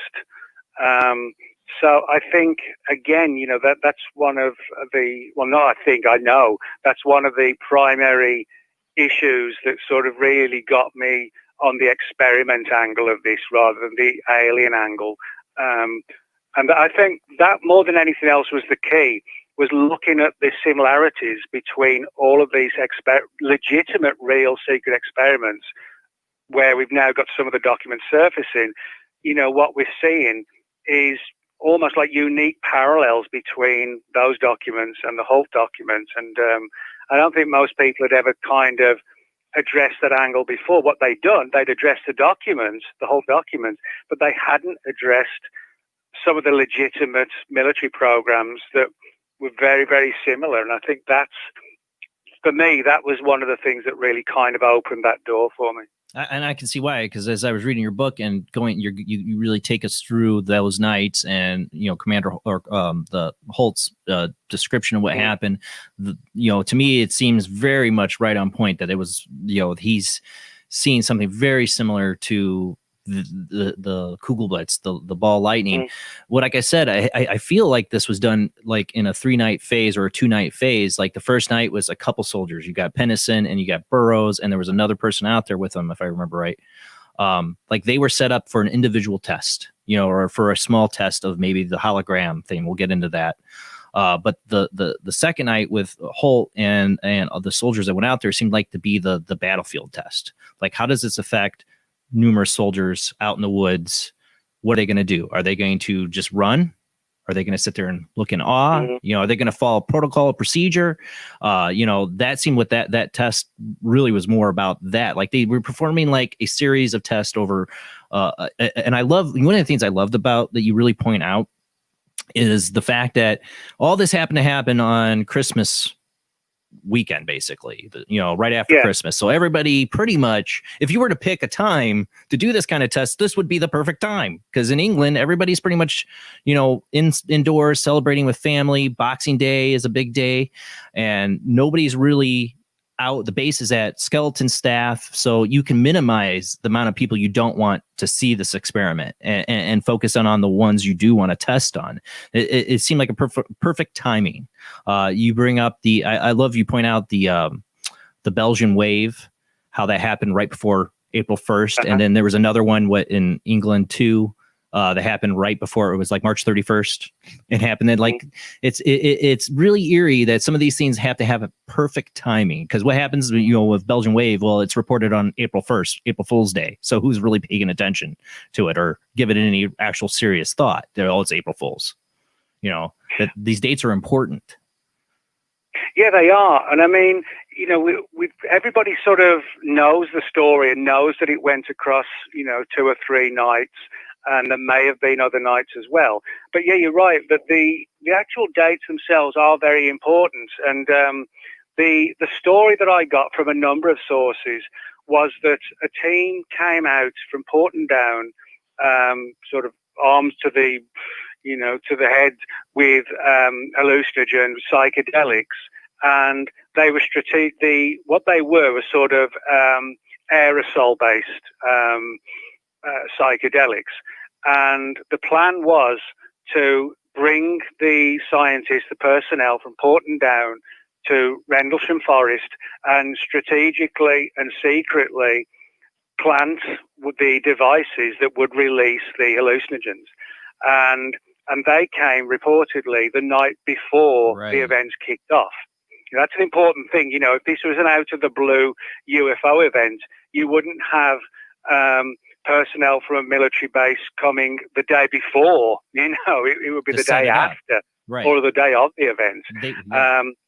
And so we've got on the 24th a team coming in late at night, strategically placing the aerosols ready, to play with the minds of the guys.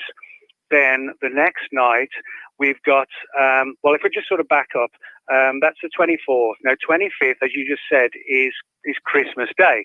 Now, in the UK, I mean, like most places, in the UK, Christmas is a very big holiday. Most people actually take off like sort of at least a week off work. Some people take off like 10 days, and make a big holiday about it. Now, if you think about it, we're talking about a forest, 2 bases, and little villages, classic little villages that, you see on TV shows and things like that. That's what the area looks like. So, in other words, on Christmas Eve, that's always a big celebration day in Christmas. So Christmas Eve, Christmas Day, and the next day, which is called Boxing Day in the UK, everybody has those days off, regardless of whether they are other days as well. So in other words, everybody's at home, or like in the UK, everybody's down the pub, Right. So in other words, most people are actually tied up doing things at home. And you think of it like that, most people aren't out driving, aren't out, doing this or that. They're at home with families. And then on top of that, there's the fact that when you put all this together, the dates and people, not going to be out, that minimizes the number of people who are going to be around in the public arena. Now, as far as the military is concerned, for both bases, Bentwaters and Woodbridge, what we know for sure is that, like most military bases, when it's the holiday period, personnel will ask, inquire, can I get some days off for the holidays? And some guys will get time off and others won't. That's how it is in the military. But the important thing is, a lot of people actually did get permission to take time off for Christmas. So, in other words, not only were there not many people, civilians out at the time, but a significant number of personnel from the bases were given time off, and they spent time in the little villages where they got, apartments and houses which they'd sort of rented out rather than stay on base. So, I don't think that is a coincidence. Right. That what it actually did, it minimized the number of people who were in the area when normally it would be teeming with people. But Christmas is the ideal time for, to really cut back on who would be there and who wouldn't be there. That's why I said it seems all planned out. We're going to go to our commercial break. When we come back, I want to talk more about some of the other aspects of this, like the hologram. There's something really interesting to me about this that we're going to get into. And not your usual kind of like what people think of a hologram. You really get into this, and I have some of my own theories about it. So we'll talk about that, and we will open up the phone lines when we come back and call in with your questions. All right, we'll be right back with our guest, Nick Redfern, author of the Rendlesham Forest UFO Conspiracy. A close encounter exposes a top-secret government experiments. All right, guys, we'll be right back.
He is conducting an experiment into the combined effects of sensory deprivation and hallucinatory drugs. The subject of the experiment is himself, and the experiment is out of control. Ken Russell's Altered States, a film that must not be missed, is in the West End now. Altered States, Certificate X. Do you wish for more paranormal and spiritual content? The Paranormal Chronicles magazine is a free digital magazine crammed with the very best in paranormal and spiritual articles and features. No sign-up, no subscription, just free reading and knowledge for you. Read today at www.paranormalchronicles.com/magazine.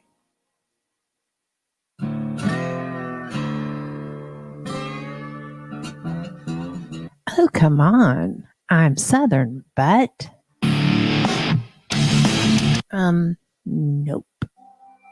That'll do. Hello, I am Kat Hobson, host of Paranormal Experience here on WBHM Digital Broadcasting out of Birmingham, Alabama. I enjoy having guests from all areas of the paranormal, from ghosts to ufology to cryptids and beyond. You'll find some of the best researchers in their fields bringing you some great information. Join me on Wednesday nights from 8 to 10 p. Eastern here on WBHM Digital Broadcasting.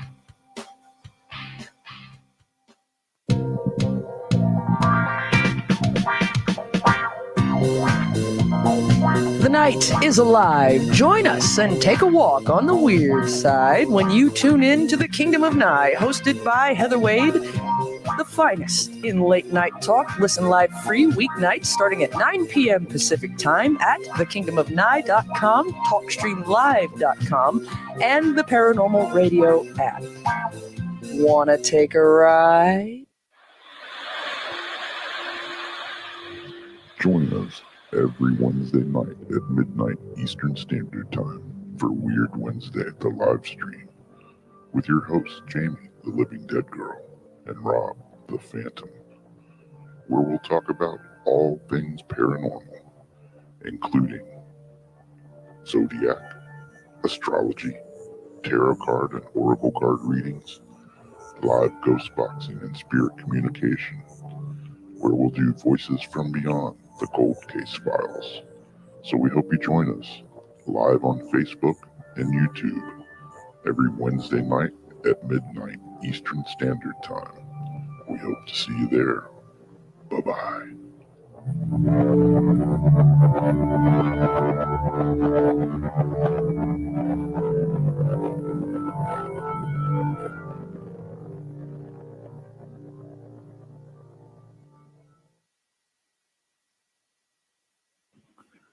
Paranormal Magazine is a new paranormal magazine based out of Denver, Colorado.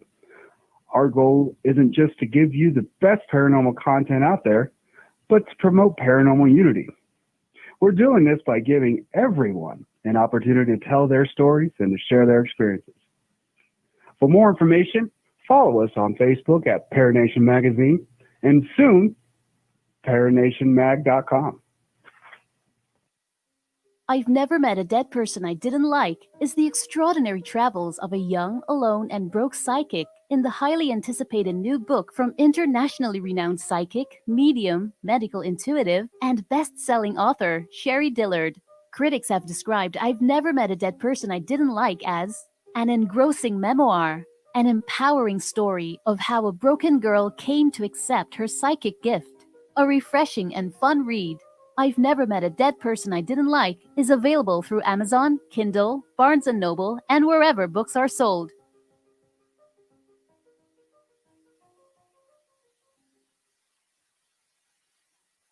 Tired of school? Who was Joan of Arc? Noah's wife? Like to travel? Let's go back into history. Let's reach out and touch someone. Want to meet people in the past? Put them in the Iron Maiden. Iron Maiden? Excellent! Execute them. Oh, yes. Then hitch a ride with George Carlin, Keanu Reeves, and Alex Winter in Bill and Ted's Excellent Adventure from Orion Pictures.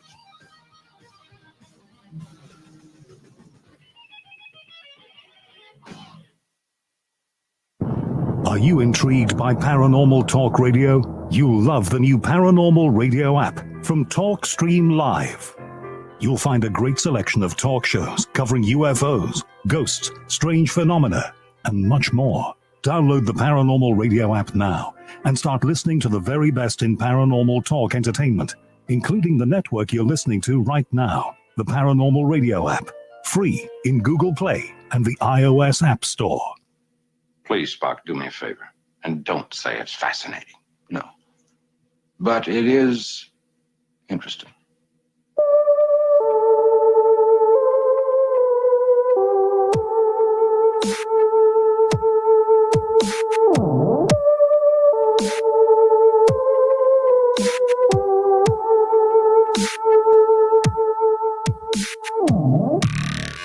You're listening to Paranormal Soup, bringing you the weird every Sunday night. Call into the show and join the discussion. The call-in lines are 219-230-4444 or 260-225-9419, or by Skype caller ID OOJBland00 or JBland Paranormal Soup. And now to your host, Jason Bland.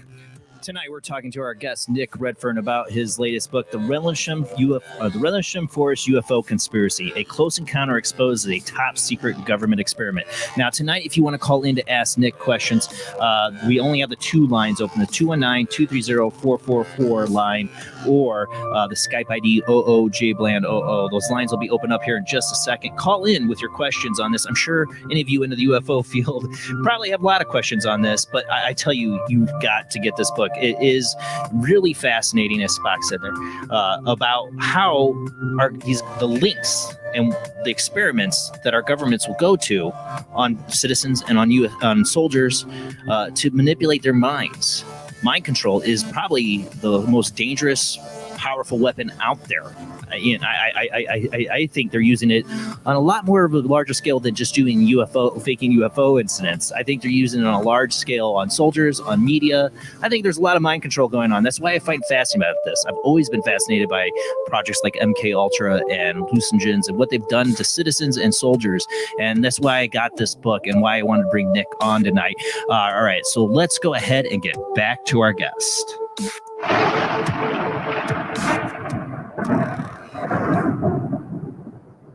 You still there with me, Nick? Yeah. Now, we were talking about the dates and everything and lining up.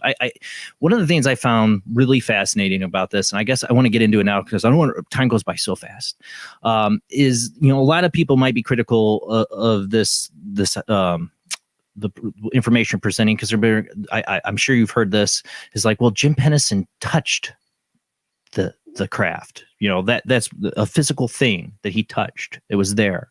I mean, I can see that criticism, but the part that kind of gets a little wild is the holographic projection. You want to talk a little bit about what it was?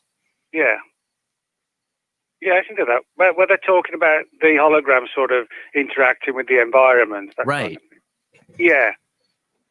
Yeah, you can talk about that. Yeah. Yeah, I want to get into that because it makes me think of a number of things. Because, okay, so for people who are not familiar with the Rendlesham UFO experiment, the first night was Pennison and Burroughs out in the woods, and Pennison had seen this triangular, like, small craft in the woods, and he touched it, had information downloaded into his brain that he later wrote out all these zeros that came out to be a message from time travelers. Seems really out there, but Pennison seems like a very honest person. He's been, telling about his experience for years now. So, the critics will be like, well, how could the hologram do that? I find it really fascinating where you go with this on the hologram technology. Okay. So, you there, Nick? Yeah. Oh. Can you hear me? Yeah, I hear you. Yeah, I wanted you to talk about what you found about possible use of what this actual hologram technology is, not your normal hologram. Do what? Sorry, it's not your normal hologram. This is more like the hologram in Star Trek: The Next Generation's holodeck. Oh no, we're talking about something where there's like a sense of solidity based on the environment. Yeah. Yeah. So what you were kind of proposing in Pennison's account, or whatever or what he touched was something physical that was physically there. I mean, there was also talk about impressions left in the ground the next day. I think that's what Holt and them went out and investigated that night in the woods the next day, left impressions in the ground. Pennison felt like he touched something physical. Many people ask is, how can a hologram be physical? Mm-hmm. Yeah, I can. That's no problem at all. I can get deep into that if you want to. Yeah, let's do it. All right, cool. So, what is this hologram technology? Well, do you mean? Are we talking about it now? We're live. Yeah, we're live. We're on. Oh. Sorry, I was wondering what you're like. Yeah, we're live. I thought we were still in the break and we were just chatting. No, we're back. Oh, I got it. Okay. All right, well, let's start. It's all right. This is one of the most controversial aspects of the story. And it first surfaced, albeit briefly, to a small degree, by a guy named Ray Boucher. And Ray has an interesting background. Not only is a long-time UFO researcher and writer, but he's also an Anglican priest. So he's got sort of two passions, I guess, in his life.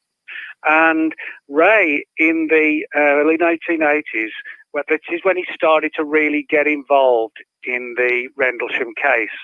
And he began by actually approaching his senator and essentially tried to get hold of any and all documents on the Rendlesham case that he could.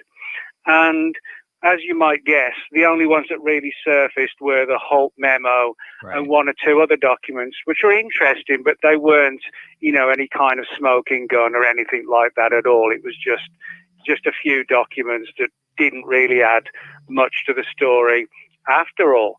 However, Ray didn't give up, and he pushed and pushed and pushed and pushed.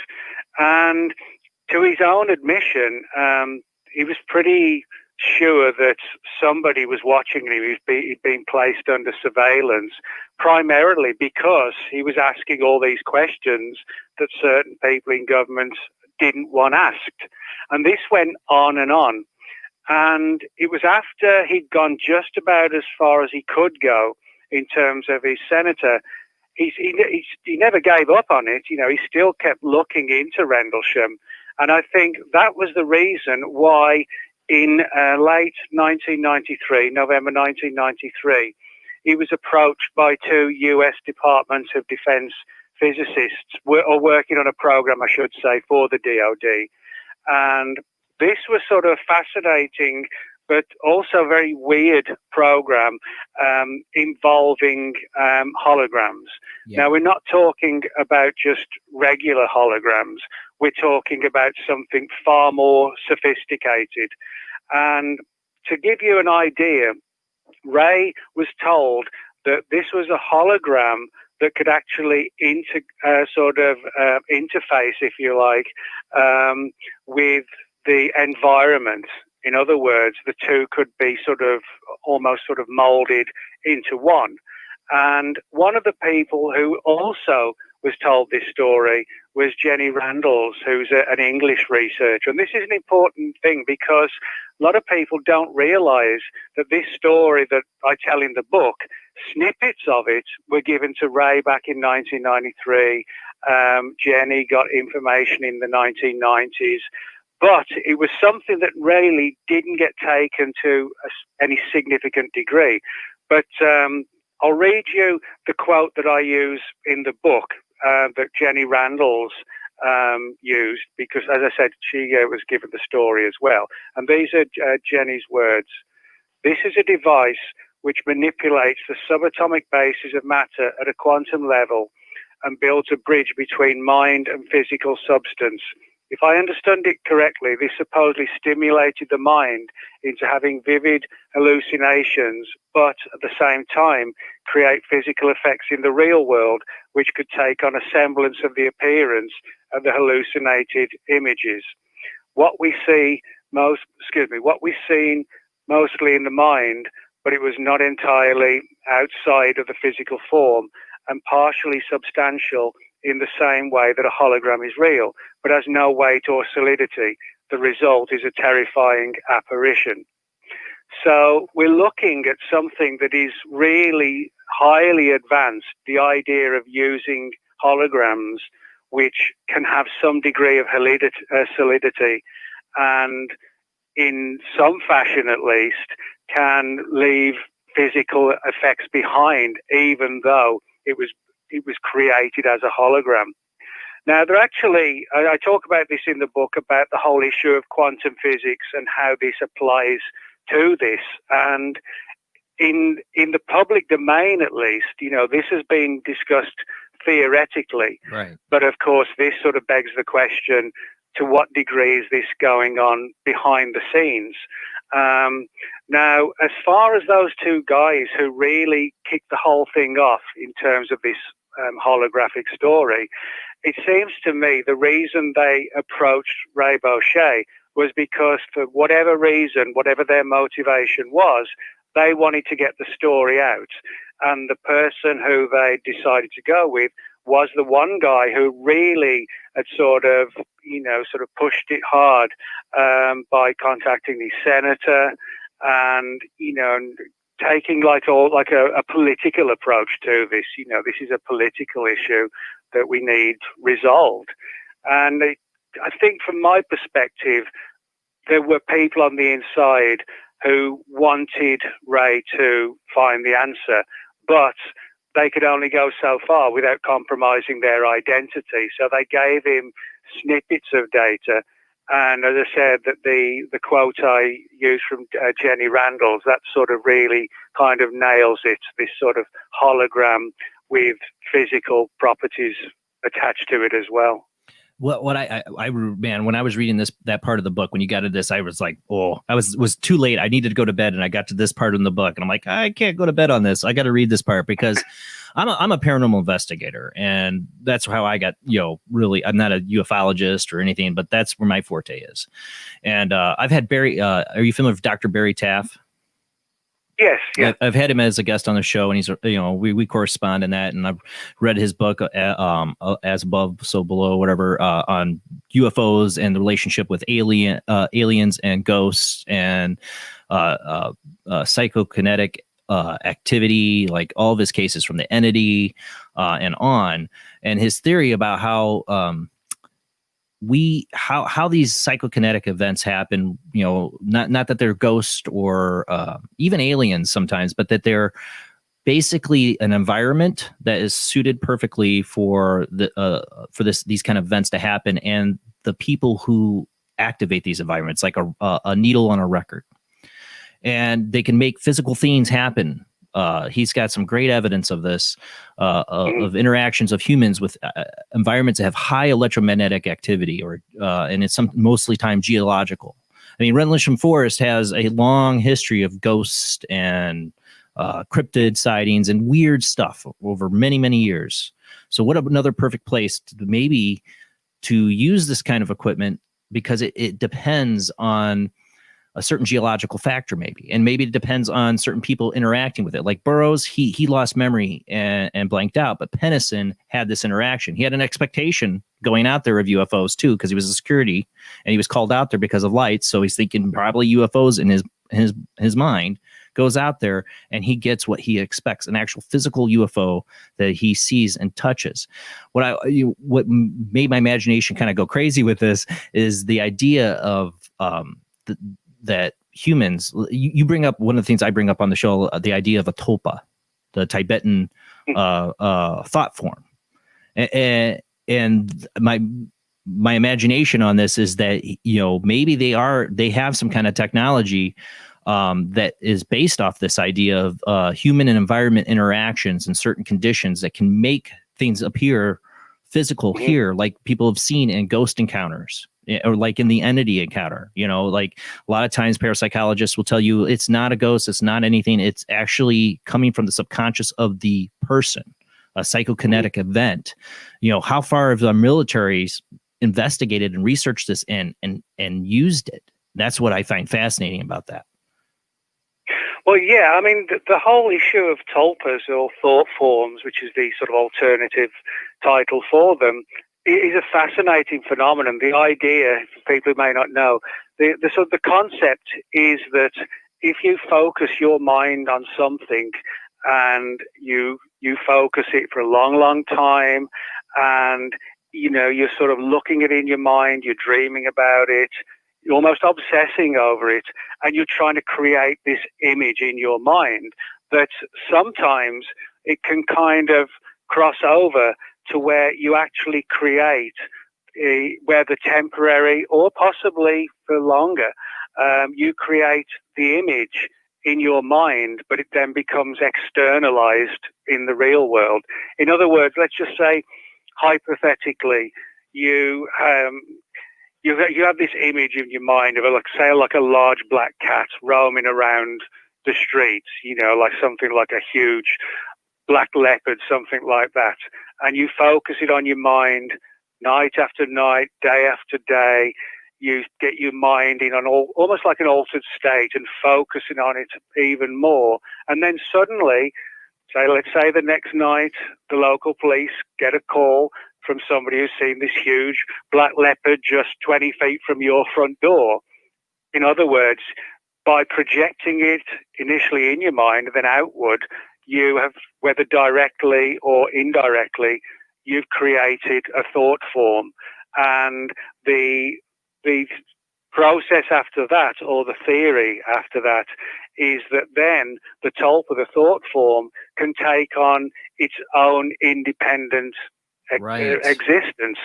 And that's where sometimes it can get a little bit fraught, because these tulpas, these thought forms, don't want to be sort of dematerialized. They don't want to be destroyed.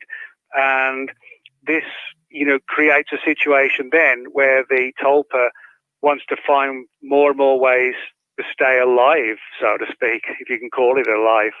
And just as an aside, this is sort of relates to, I guess, one of the most infamous tulpas, which I've also written about, of modern times, would be the Slender Man. Right, I love that. The Slender Man is this creepy Slender Man, sort of almost looking like a classic Man in Black, black suit, skinny, pale, no face.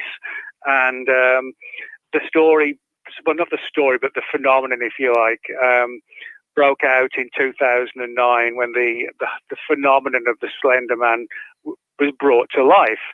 And it began as sort of like a piece of creepy entertainment. That's really what it was. Yeah. People set up blogs and chat rooms and YouTube shows, things like this. And it really developed a gigantic following. We're talking with teenagers particularly, literally in the hundreds of thousands. And then suddenly, about 7 or 8 months into the phenomenon having been created, people started to see it in the real world. And I strongly think that this was probably because there was this gigantic obsession with the Slender Man. And we know to what extent it went to, with that tragic, violent situation when 2 girls in Wisconsin tried to kill one of their friends in the name of the Slender Man. Thankfully, she didn't die. But that gives you, an example of the sheer obsession that the Slender Man provoked. And so I think we're looking at something like this, that something at one point tips over and it goes from being imagination or an image in the mind to something which has a degree of solidity. And I think in relation to Rendlesham, it revolves around the ability or attempts to go from that obsession in the mind or something in the mind, and then suddenly, like a click of a finger, it becomes solid. It becomes something that has solidity to it. You know what got me sucked into that part of it too is something I was, I mentioned before how I've been fascinated with the MK Ultra stuff. There was wild stories in the 90s that came out when MK Ultra was really being talked about in, conspiracy theory circles about people, the Aurora chair. You remember hearing about that? What, sorry? The Aurora chair. Basically, the conspiracy rumors and stories that would come out is that the MK Ultra at Montauk, this goes back to Montauk, had this chair, whatever, this ability, this device, they could put young children with abilities, psychic abilities or whatever, and they could enhance their abilities so much they could project things into reality. And that's what this really reminded me of. Yeah. It kind of reminds me of that story connected with Montauk when supposedly one of the guys kind of like created a Bigfoot. Yes. Yeah. They talk about creating a creature that went out of control and stuff like that. I mean, there's a lot of crazy stories that have come out about Montauk, but it fascinated me. And when we got to that part, when I got to that part in your book, that's immediately what came to mind is these stories of the Montauk having the ability to create things out of thin air. Which you some say would be holograms, but they're solid and take on a life of their own until they turn the chair off, I guess, and then the monster disappears. I don't know, but it makes you wonder if people like Dr. Barry Taff have been researching this. How much our military and black projects have researched this? I mean, if you knew you could have if reality was a hologram and you can manipulate it and make things become solid, what a powerful weapon that would be. Well, it would. And I think the most important part of an experiment like this is the fact that most of us don't know about it. And if you did really see this, whether the hologram or a semi kind of physical hologram, you wouldn't think, oh, well, this is just a hologram. You are going to buy into it immediately because it looks like the real deal. And I think that's why on the battlefield, it would work so well. Now, some people have said to me, well, why hasn't it been used on the battlefield if they were doing this in 1980? Well, I think one of the big possibilities could be that, yes, they made some attempts and they made some advances, but it's possible that they still haven't really fully perfected it.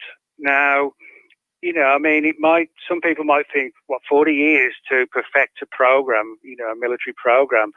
Well, if you think about it, sort of, bringing something to life almost, and which has sort of tulpa aspects attached to it and holograms that become semi-physical, it really might take a long time, to perfect it. So I think a lot of people assume that the experiment absolutely worked with 100% certainty. That may not have been the case. It may have worked well enough to deceive the guys in Rendlesham Forest, but it may not have been, something that could be, perceived as being able to work on every occasion. So maybe, I don't say they shelved it, but it may be a case, I think, that at least some of the technology surrounding it and the scenarios, it could still be beyond them to some degree, I think. Well, you're talking about messing with the physical reality of the universe. Yeah. That's all it is. It might go out of control. It might not have the best. I mean, think about it. Burroughs had the missing time. and Pennison had that experience. So it worked on Pennison. Maybe it didn't work on Burroughs. And that's the problem. They can't control who it's going to work on. That's what I'm seeing. Barry Taft said, his theories when I've had him on is that some people are susceptible to these electromagnetic fields and they're like the needle on the record player while other people are not. So they never know who's going to be the needle and who's not going to be. That would not make it very effective at 100% rate of usefulness. But one other important angle of this whole issue, these sort of holograms having solidity, one of the important things that I talk about in the book is the fact that, if it was just one person, Mr. X telling the story, I would be, a little bit suspicious. But as I said, Ray Boucher was given the story. Jenny Randall's mentioned it in 2 of her books. Right. And then we've got a number of other researchers as well. For example, Georgina Bruni. She's unfortunate, she died a number of years ago, but she wrote a book all about Rendlesham called You Can't Tell the People. And Georgina was also given this story about these sort of extremely weird holograms that were being used in the experiments. Now, although Georgina was really someone who went down the extraterrestrial pathway, so to speak, she was actually very wide open as well to the idea of, a secret experiment. And I had a lot of correspondence with Georgina back in the late 1990s. And even way back then, she sent me 15, 20 pages of material on all the stuff that she got on, this idea of making imagination into reality.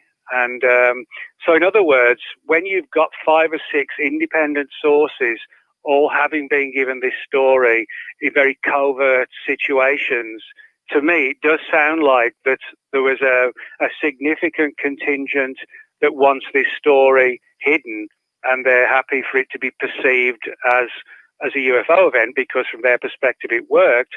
But there's also a contingent that wants to get this story out, but without compromising themselves, which I'm sure is a pretty difficult thing to do. So. We do have somebody on the phone line I want to get to here. We got Zach on the line. How you doing tonight, Zach? I'm doing pretty good, brother. How are you doing? Doing good. Thanks for calling in. You got a question for our guest tonight? I have 2 questions, but I'll keep them short and brief. Hey, Nick. Very nice to meet you. Hey, Zach. How's it going? So, it's going good.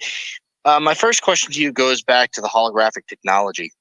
Now, for this holographic technology, based on your own research, is this the same kind of technology that's used with 3D printing? Why or why not? Well, that I'm not entirely sure about, but I mean, what I can tell you is one of the main people who looked into this area of research was a guy named David Bohm, B-O-H-M. He's dead now, but you can look him up, and he did a lot of research in that field. Now, one of the organizations I quoted in the book, the Continuum Center, I'll just read this to you because this sort of might help. And this is their words. Bohm suggests that the mental and the physical sides, which he sees as 2 poles of a unified whole, are closely interlinked, and that at each level, information is the bridge or link between the 2 sides. A relationship between the mental and matter may exist at indefinitely great levels of subtlety, while nonetheless each kind and level of mind may have a relative autonomy and stability. So everybody's kind of telling sort of a similar scenario, but I'm not too sure as it relates to your direct questions. Okay, cool. And then my second question is related back to the incident. I mean, the story eventually got out. So my question is, why was there little to no opposition for both the UK government, the US government, and the Air Force? Why was there no what, sorry? Why was there little to no why was there... Go ahead. Can you hear me? Yeah, I hear you. Go ahead, Zach. Okay. I just want to know from your own research, why was there little to no opposition from the UK government, the US government, and the Air Force when the story got out? Opposition to what, Zach? Those what do you mean by opposition? Well, you know, you're wondering why they allowed it to come out, the story, or why it got out. Yep. Is that correct? Okay. That's correct. Yep. Yeah. Well, I think the reason for that was because it would bolster even more the UFO angle. In other words, I think they were happy to see it. On one hand, I think they wanted to make it look as if they were hiding the story, but also allowing the UFO angle to get out, because again, that allows them to gauge how the story still has legs. You know, this story is such an important and fantastic case that it's still around after 40 years. So, in other words, I think whoever orchestrated the program and who's probably still overseeing it to this day are quite happy to see that we're actually perceiving it as a UFO event, because that demonstrates that it's really working to some degree. So I think that's why they allowed the story to get out, because it amplifies the story of the aliens even more. Okay, cool. All right, well, thank you, Nick, so much for answering my questions, brother. I greatly appreciate it. All right, thanks, man. Thanks for calling in, Zach. Absolutely, everybody. Have a good night, all right? You too. Well, it does seem like, you know, they let out little tidbits of Rendlesham over the years to try to keep that story being a UFO story going on. Yeah, and that you would serve their purpose to make people still believe it's UFOs that did it, or aliens. What I was thinking of earlier when you were talking about Ray Basho, or Ray, they say Ray Bosch or Basho, when he contacted, was it Senator Exxon? Was it the senator? Yeah. The way that all worked out and played out makes me think about how the UFO disclosure is happening today.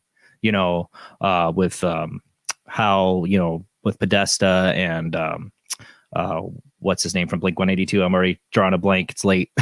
Tom DeLonge. Yeah, I should know that name, right? You know, how that's all worked out. It feels very vaguely similar a little bit. How that, you know, some people like know in the circles in the military about it. Some of the senators have a little bit of idea about it, but in the end, none of them has complete access to what's going on. And that seemed like with Exxon, is that he opened up a whole can of worms when he looked into this. Mm-hmm. Well, you're right. And I mean, there aren't that many people who have done what Ray did, which was really to petition deeply Senator Exxon for Nebraska. He was the senator for Nebraska back in the 1980s. And, you know, Ray didn't just, fire off letters and say, you know, can you help me with this or that? He got names and dates and some documents that he'd managed to get hold of. And he really, you know, sort of put the heat on Exxon. And I think that's why, more than anything else, that somebody decided to keep a watch on Ray and to see where he was going with all this. Now, one of the most intriguing things about Exxon's responses to Ray was that they were very carefully written, extremely carefully written. Now, one of the interesting things that Exxon said to Ray was that when he meaning Exxon, contacted people in the DOD because he wanted to find out what was going on, he got back to Ray and said, I've looked into the case and then I can tell you that there may be extra information, but it has nothing to do with UFOs. So in other words, it kind of sounds like he was saying that, well, yes, there is something to it, but no, nothing to do with aliens. And the way it was written, as I mentioned in the book, it's almost written by an attorney. You know, you can tell that it's been written to cover just every avenue, you know, in terms of if there was a backlash against the senator. Like if it ever came out, like, you know, he covered his butt Yeah, no if it ever doubt came about out. that. Yeah. But he actually, the important thing is that he actually did admit, to Ray, very cautiously and carefully, that, well, yeah, something, but aliens, well, no. Yeah, but that kind of points to your theory, what's going on here. It's not aliens, but it was something else. Well, if it was something else, what could it be? Because of what they saw. Yeah, well, that made me think that he released a little bit of the story because he was sort of concerned, that if he really dug into it deep and, data was held back, and then it might look back on him. So, maybe he felt by putting something out that was sort of, on the right track, then he wouldn't be sort of criticized. I think it's probably something like that. Well, again, going back, how we're getting kind of the Nimitz footage and the UFO disclosure that we're facing now, if you want to call it disclosure, I don't know. And my questions on that remind me of my questions when when Holt's memo came out and when the audio came out. In one part of your book, I remember you said you were talking with Nick Pope and how he, at first, when he heard like the audio recordings from Holt's night out there, where he was recording snippets of what was going on, it was like over a period of time, but he was only making little recordings each at a time, talking about, well, we see this light out there, and he's describing what's going on. When I first heard that those recordings, I like Nick Pope was like, oh, this doesn't seem right. This seems like it could be fake, but it wasn't. It wasn't fake. It was real. It was what Holt recorded by his own testimony. But it seems like something was off with the recordings or whatever. Do you think maybe that is because they were all being, like Holt himself in the recordings, are a little off because they were drugged? Well, I'm not sure that, I don't think, at least, in relation to the whole situation with hallucinogenic psychedelics, etc., in the woods, I don't think, well, I'm sure that Holt was not affected by that at all. Okay. The important thing to note is that there were different aspects on different nights. We've got for example, there's some evidence that some of those ball lightning experiments didn't all go along at the same time as the psychedelic experiments. If you listen to Holt, he's clearly what he's talking about in the skies seems to relate directly to the Kugelblitz experiments began in the 60s. But I don't see any evidence at all that, that Holt was hit by any kind of psychedelic or anything like that. But some of the guys did. And this is where, even from my perspective, it gets confusing, because you've got three primary different things. You've got the hallucinogens / psychedelics, you've got the hologram angle, and you've got the Kugelblitz aspect. And I think that's why, if you think about it, there aren't many UFO events where there's three, all in a sort of a line across 3 nights. Very often UFO events, they're just like a one-off event, and it's gone. Right. And I think one of the reasons why there were 3 nights of events, if not maybe even 1 or 2 more, was because they really did want to sort of split the different experiments into different nights, so it didn't get too chaotic. Be chaotic enough to bring it, to the fore immediately. But, when you're trying to do something like this with 3 or 4 operations, that would really be, kind of really difficult. However, if you could do that across 3 nights, then that would make it much easier. And I think that might explain why, if you read Holt's memo, as I said, it's primarily related to the Kugelblitz experiment. But then you've got other people like Larry Warren, who claim to have seen on another night strange creatures. Yeah. And then on one of the other nights, maybe in between, we've got the psychedelics. So I think we need to look at each aspect of the incidents on their own merit, in the sense that, it's not all just one thing. It's multiple different things on multiple nights, I think. Well, that's what my thoughts reading your book is that that somehow some think tank or whoever set up this whole 3 nights of experiments. It's like, okay, one night's going to be complete, holographic hallucinogens. Another night's going to be the ball lightning. And then another night's going to be just pure out hallucinogens or something. Larry Warren is another interesting aspect of it. He's had a lot of critics over the years, saying he wasn't there at the time. I don't know. I mean, he's stuck with his story. He seems to be honest, but his experiences are way out there too. Well, yeah, I mean, I first met Larry back in 1996 when he and Peter Robbins, they co-wrote Left at Eastgate. I first met Larry in 1996 when they were doing a tour of the UK to promote their book, because it was, primarily, I think it came out in the US first, but then there was a UK edition, and he was sort of, both of them were going up and down the country, and I went on a number of trips with them, to the lectures and the conferences. And you're right, his story hasn't changed. And, I've known Larry ever since then. One of the things that fascinates me, a lot of people are critical of Larry about this or that or whichever.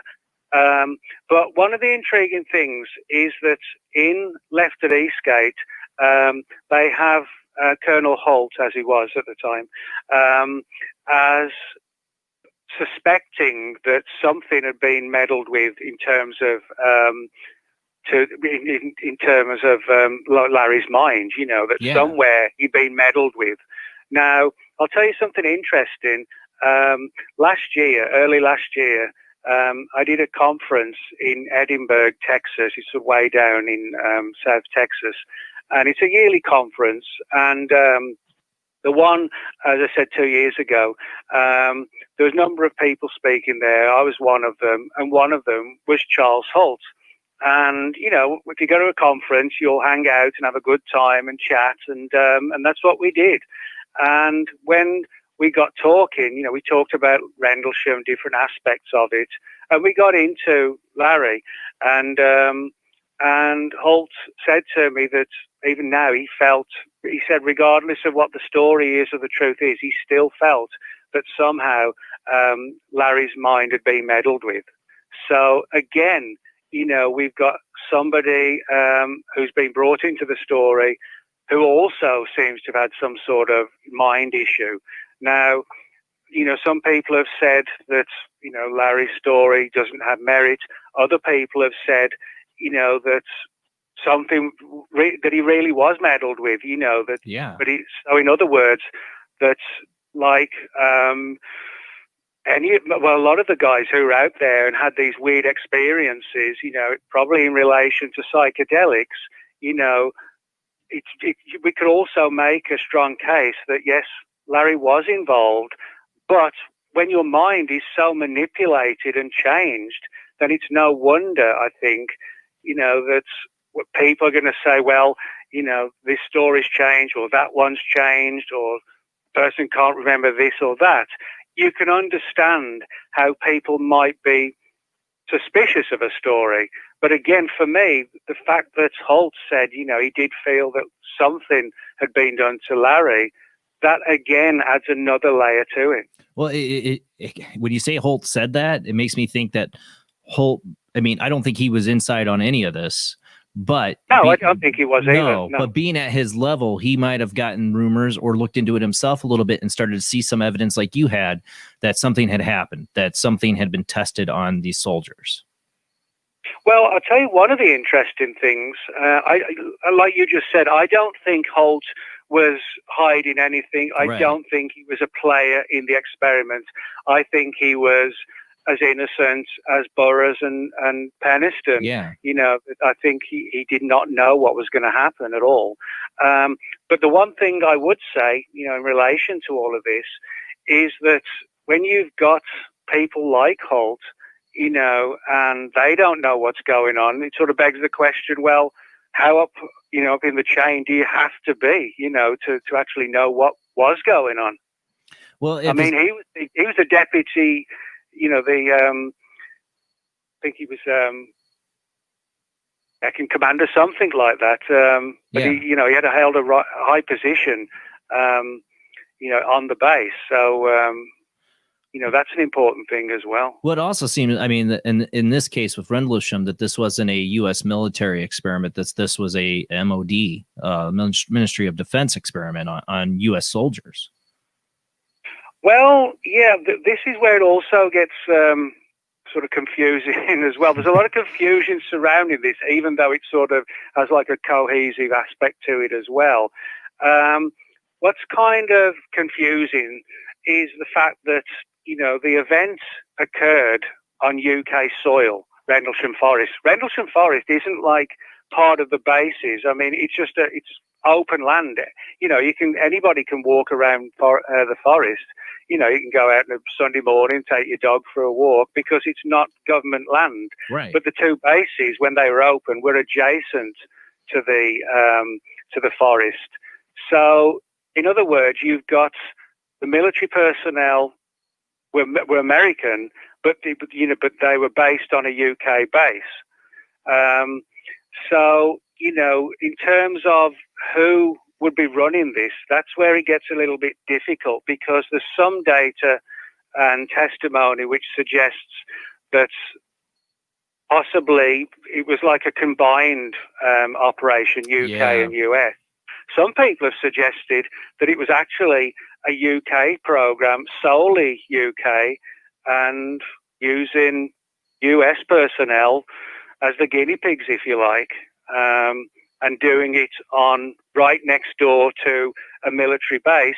In the event that something went wrong, they could have an emergency team come out and whip them back to the base, which again is another plausible scenario.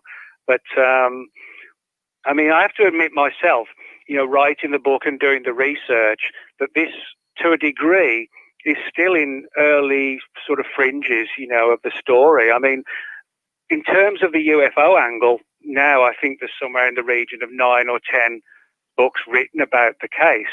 Mine's the first book, full-length book, on the secret experiment angle. And I kind of look at where we are with the secret experiment angle for Rendlesham. I kind of parallel this with, say the first 6 months, 9 months of when research began into the Roswell case, when there was barely anything, but there were threads which we could put together and make a case. And I think that's kind of where we're at right now. And that's why I wanted to put the book out, to hopefully bring more threads and more leads to the table, and then be able to essentially at some point, make a follow-up, and I just get much, more and more as we can, and finally get there to where we know the full story of the whole experiment. Well, you mentioned Roswell. I mean, Roswell went many years before it had Stanton Friedman and others really dig deep into it. I mean, there was a lot of lost information and time there. Now it was 3 years after Rendlesham when really the first book or information came out of it, but we've had a lot of time now, 40 years to look into it.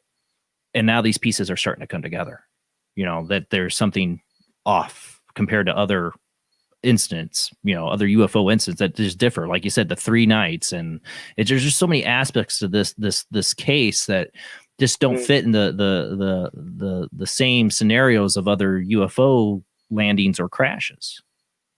Well, you're right, and it's so confusing, because another angle that confuses things is that in the wake of the events themselves, stories were put out there, and I think these stories were put out deliberately to seed other scenarios. For example, people around the area in the little villages who become friends, with the personnel at the bases and things like that. Stories started to surface. One was that it was like something like an early drone, something like that. Yeah. There was also the theory, could it have been some sort of early stealth fighter type craft that malfunctioned and managed to land somewhere around by the base, and it had to be sort of brought back in. There's also the story of a Russian rocket coming down, malfunctioning and coming down and crashing. And I think all these different scenarios, clearly, you cannot have all of these scenarios being the correct one. unless you believe in things like multiple timelines or something like that. But we don't need to get it even more. No, that's another rabbit hole. Confused. No, but so there can only be one answer. But there is good evidence that a number of different scenarios were put out there. And I think at some point that was done when there was a concern that people were starting to look into the experiment angle, like Ray and Jenny Randall's. That's, interestingly enough, that's when some of these multiple alternative stories started to come out. And again, I think that was partially done at least to sort of make it even more confusing. Muddy the waters. And unfortunately for us, it actually did work. It did really confuse people. And that's the thing. I mean, a lot of people just don't want to let go of something that's had so many witnesses and a lot of evidence. Nobody wants to let go. I think in the UFO field of the they want the evidence. They want to show that it was aliens. I get that, and it's easy to play upon that if you're the government. If you need that because it'd be much better for people to say it's aliens and then we can still be the denial thing. But if people actually got onto the fact that it was a military experiment, then some heads might roll. Well, you're right. And I think there's also one angle that a lot of people don't think of. And that is maybe this program was so highly classified that, the vast majority of people in government, in the intelligence community, in the scientific community that does work for the government, most people probably didn't even know about the experiments. If you ask the average person in the CIA or NSA or, in some other agency, they probably don't know any more about what happened to that experiment than we do. They may have heard of it in the way they've heard of Roswell. Right. But they may be, we might think that so many people, this person, that person, this agency, that agency, may actually be in the loop.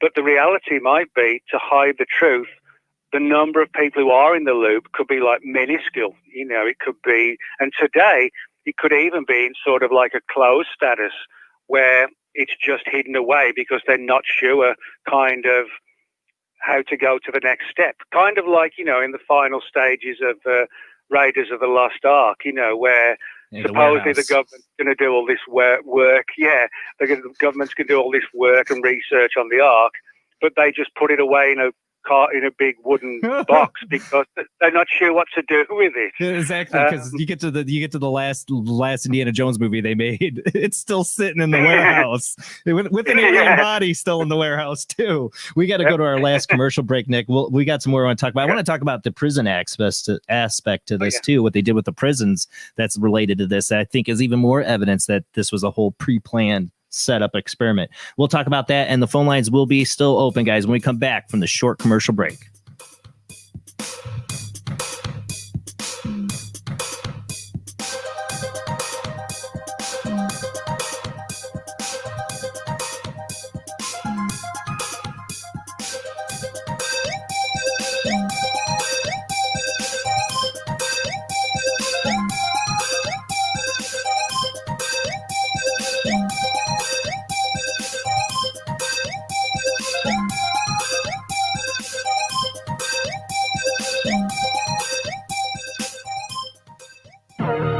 Intercepted a transmission of unknown origin. Transmission? Out here? SOS. Human. Unknown. Alien. Certificate X. Exclusive engagement at the Odeon Leicester Square. Now. Any systematized transmission indicating a possible intelligent origin must be investigated. In space, no one can hear you scream.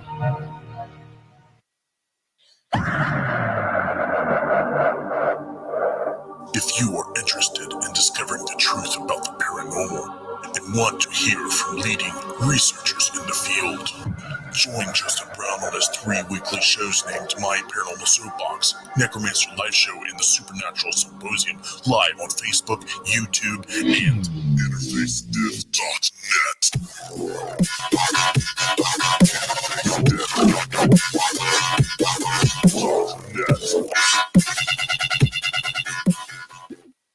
This is an APAC studio presentation. Hi, I'm Barry, owner-operator of Barry's Barometer Barn. Lately, I bet you've been lying awake at night asking yourself, how many barometers do I really need? Well, at Barry's Barometer Barn, we think you need more than one. Otherwise, we're going to go out of business. Remember, at Barry's Barometer Barn, we don't know the meaning of high-pressure sales. Come on, folks, buy another barometer. I'm trying to put my kids through college. I've got a family to support and a secret mistress who isn't cheap. Visit Barry's Barometer Barn, 000 Storm Drive. Come on, folks, buy a barometer. I'm Barry's older brother, Larry, and every time one of you people walk past the store without coming in, Barry beats me.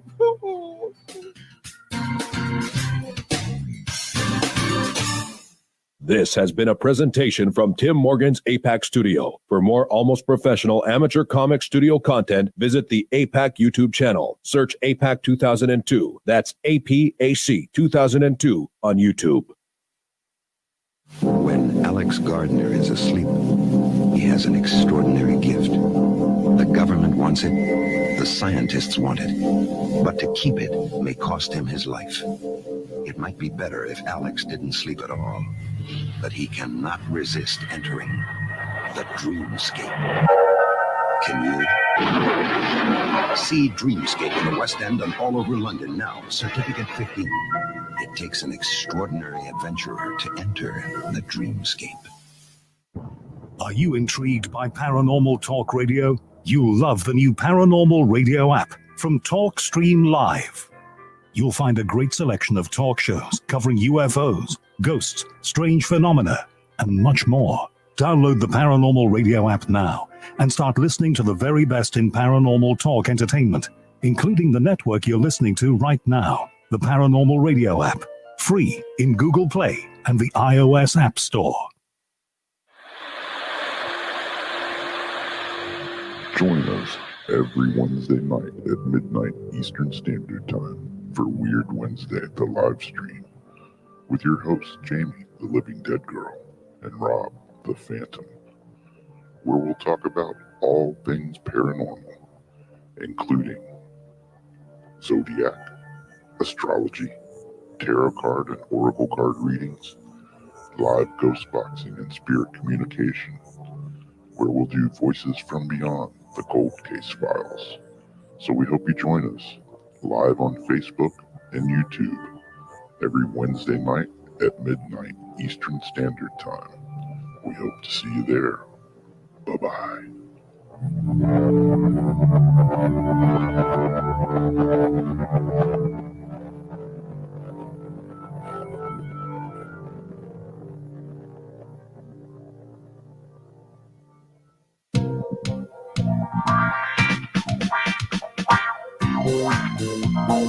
The night is alive. Join us and take a walk on the weird side when you tune in to the Kingdom of Nye, hosted by Heather Wade, the finest in late night talk. Listen live free weeknights starting at 9 p.m. Pacific time at thekingdomofnye.com, talkstreamlive.com, and the Paranormal Radio app. Wanna take a ride? Since 1948, Fate Magazine has brought you reports of the strange and unknown, all of them true. Fate Radio is carrying on that tradition, bringing you the unusual, macabre, strange, and bizarre. Join host Kat Hobson Sunday nights from 8 to 10 p.m. Eastern on WBHM Digital Broadcasting.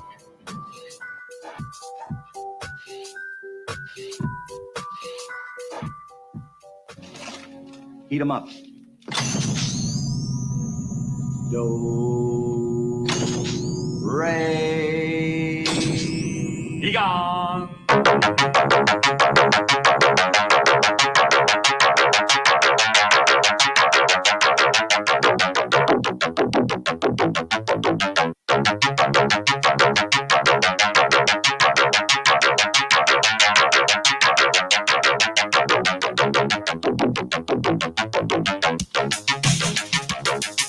Tonight, we've been talking to guest Nick Redfern, author of the Rendlesham Forest UFO Conspiracy, a close encounter exposed as a top-secret government experiment. There's so many more things we haven't even covered that are in this book, and that's why you need to go out and get it.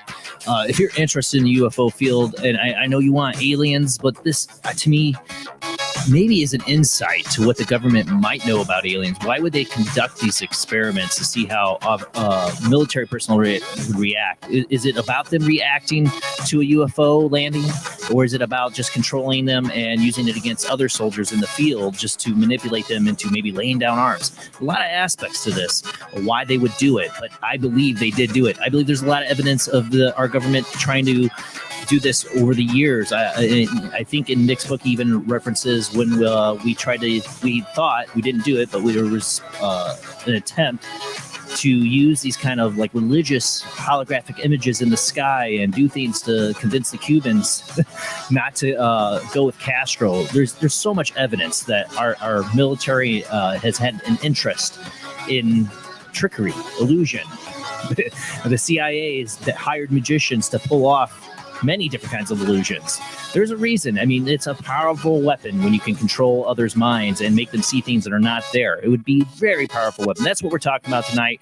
Phone lines are open. The two lines you can call in are 219-230-4444 or Skype ID OOJBland00. Call in with your questions tonight, but let's go ahead and get back to our guest.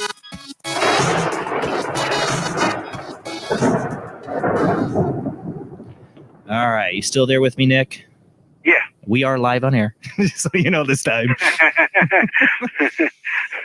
But, a lot of people, I know get skeptical, like, why would the military go to these lengths and stuff? And one of the things you brought up in the book, and I can't remember the name of the person. He was a magician, illusionist that the CIA had hired. And back in the 60s, he had formulated a plan. They never carried out, but to trick the Cubans into basically into a religious. He wanted to project like pictures of Mother Teresa in the air and the voice of God. I thought that was really interesting. I've heard of the stories of our government trying to do these kind of things. And of course, we haven't even covered something we've talked about. Me and you talked about, I think the last time we had you on the show was Project Bluebeam. Me and you both, I don't think, are big believers in the actual, the real, that Project Bluebeam is a real thing. But there's a lot of evidence that our government had tried to do things like this, influence people with illusions and religious illusions, particularly to influence people. Yeah, well, we know the story is a true story. Revolves around a guy named Edward Lansdale. And he was someone who had a really sort of deep interest in how the enemy could be foiled, if you like, or put in a situation not unlike Rendlesham, where a project could be put into place which would deceive the enemy in really alternative ways.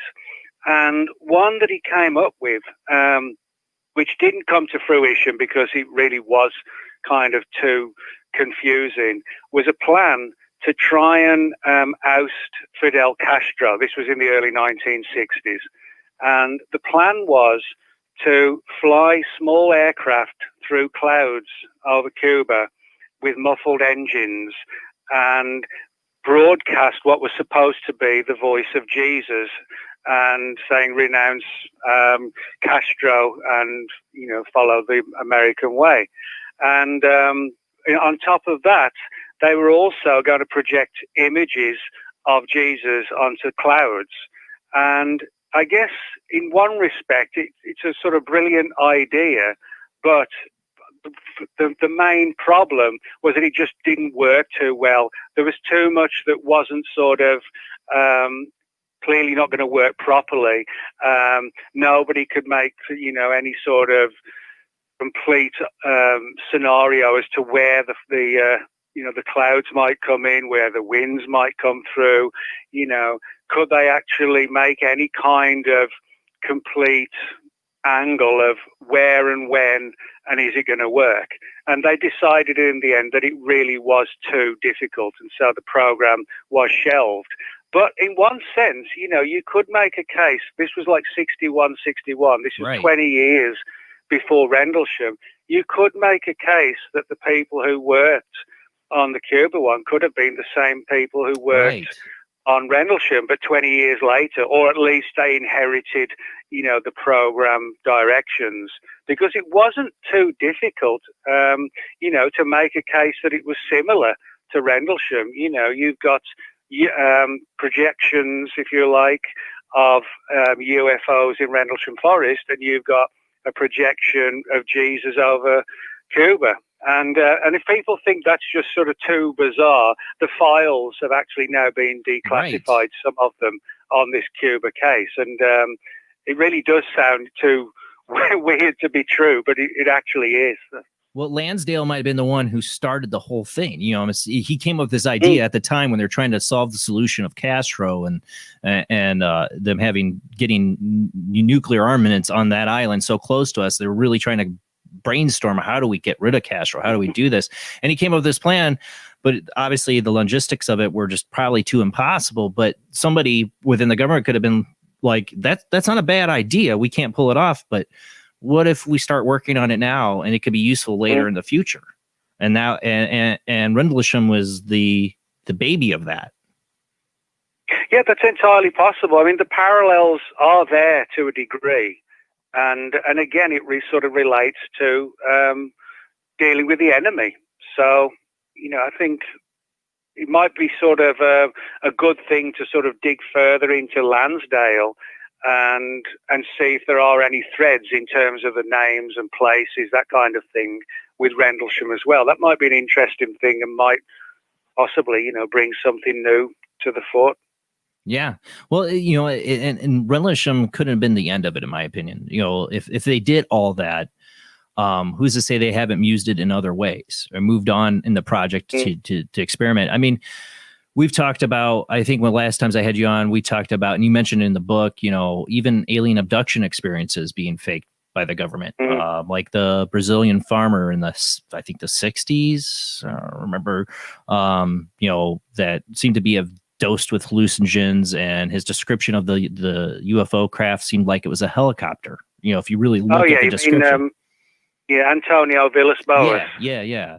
Yeah, that was Brazil in 57, and he was in his field late at night and saw this strange light in the sky and came down lower. He panicked, he ran, and then he started to feel weird and sort of sort of knocked out, and he was brought onto this craft, some sort of craft, whatever it was. Most people in ufology assume it's a flying saucer or a UFO. And the story gets controversial because he supposedly had sex with this beautiful looking alien chick. With green armpit hair, if I remember right? She had green armpit hair or something really 1960s psychedelic kind of. Yeah. And then he was sort of, after they'd had sex, the girl supposedly pointed to the sky and he was thrown off back into his field. And it sounds like a classic early alien abduction case. But what's interesting is that Villas-Boas himself actually said and wrote that when people asked him what the UFO looked like and sounded like, he said it was kind of elongated and it had something above it which was spinning around really fast. And he said it was making a noise going whoop, whoop, whoop, whoop, whoop. Well, that sounds just like a helicopter. Yeah, it does. The description, when you read it, it sounds like somebody's drugged up looking at a helicopter.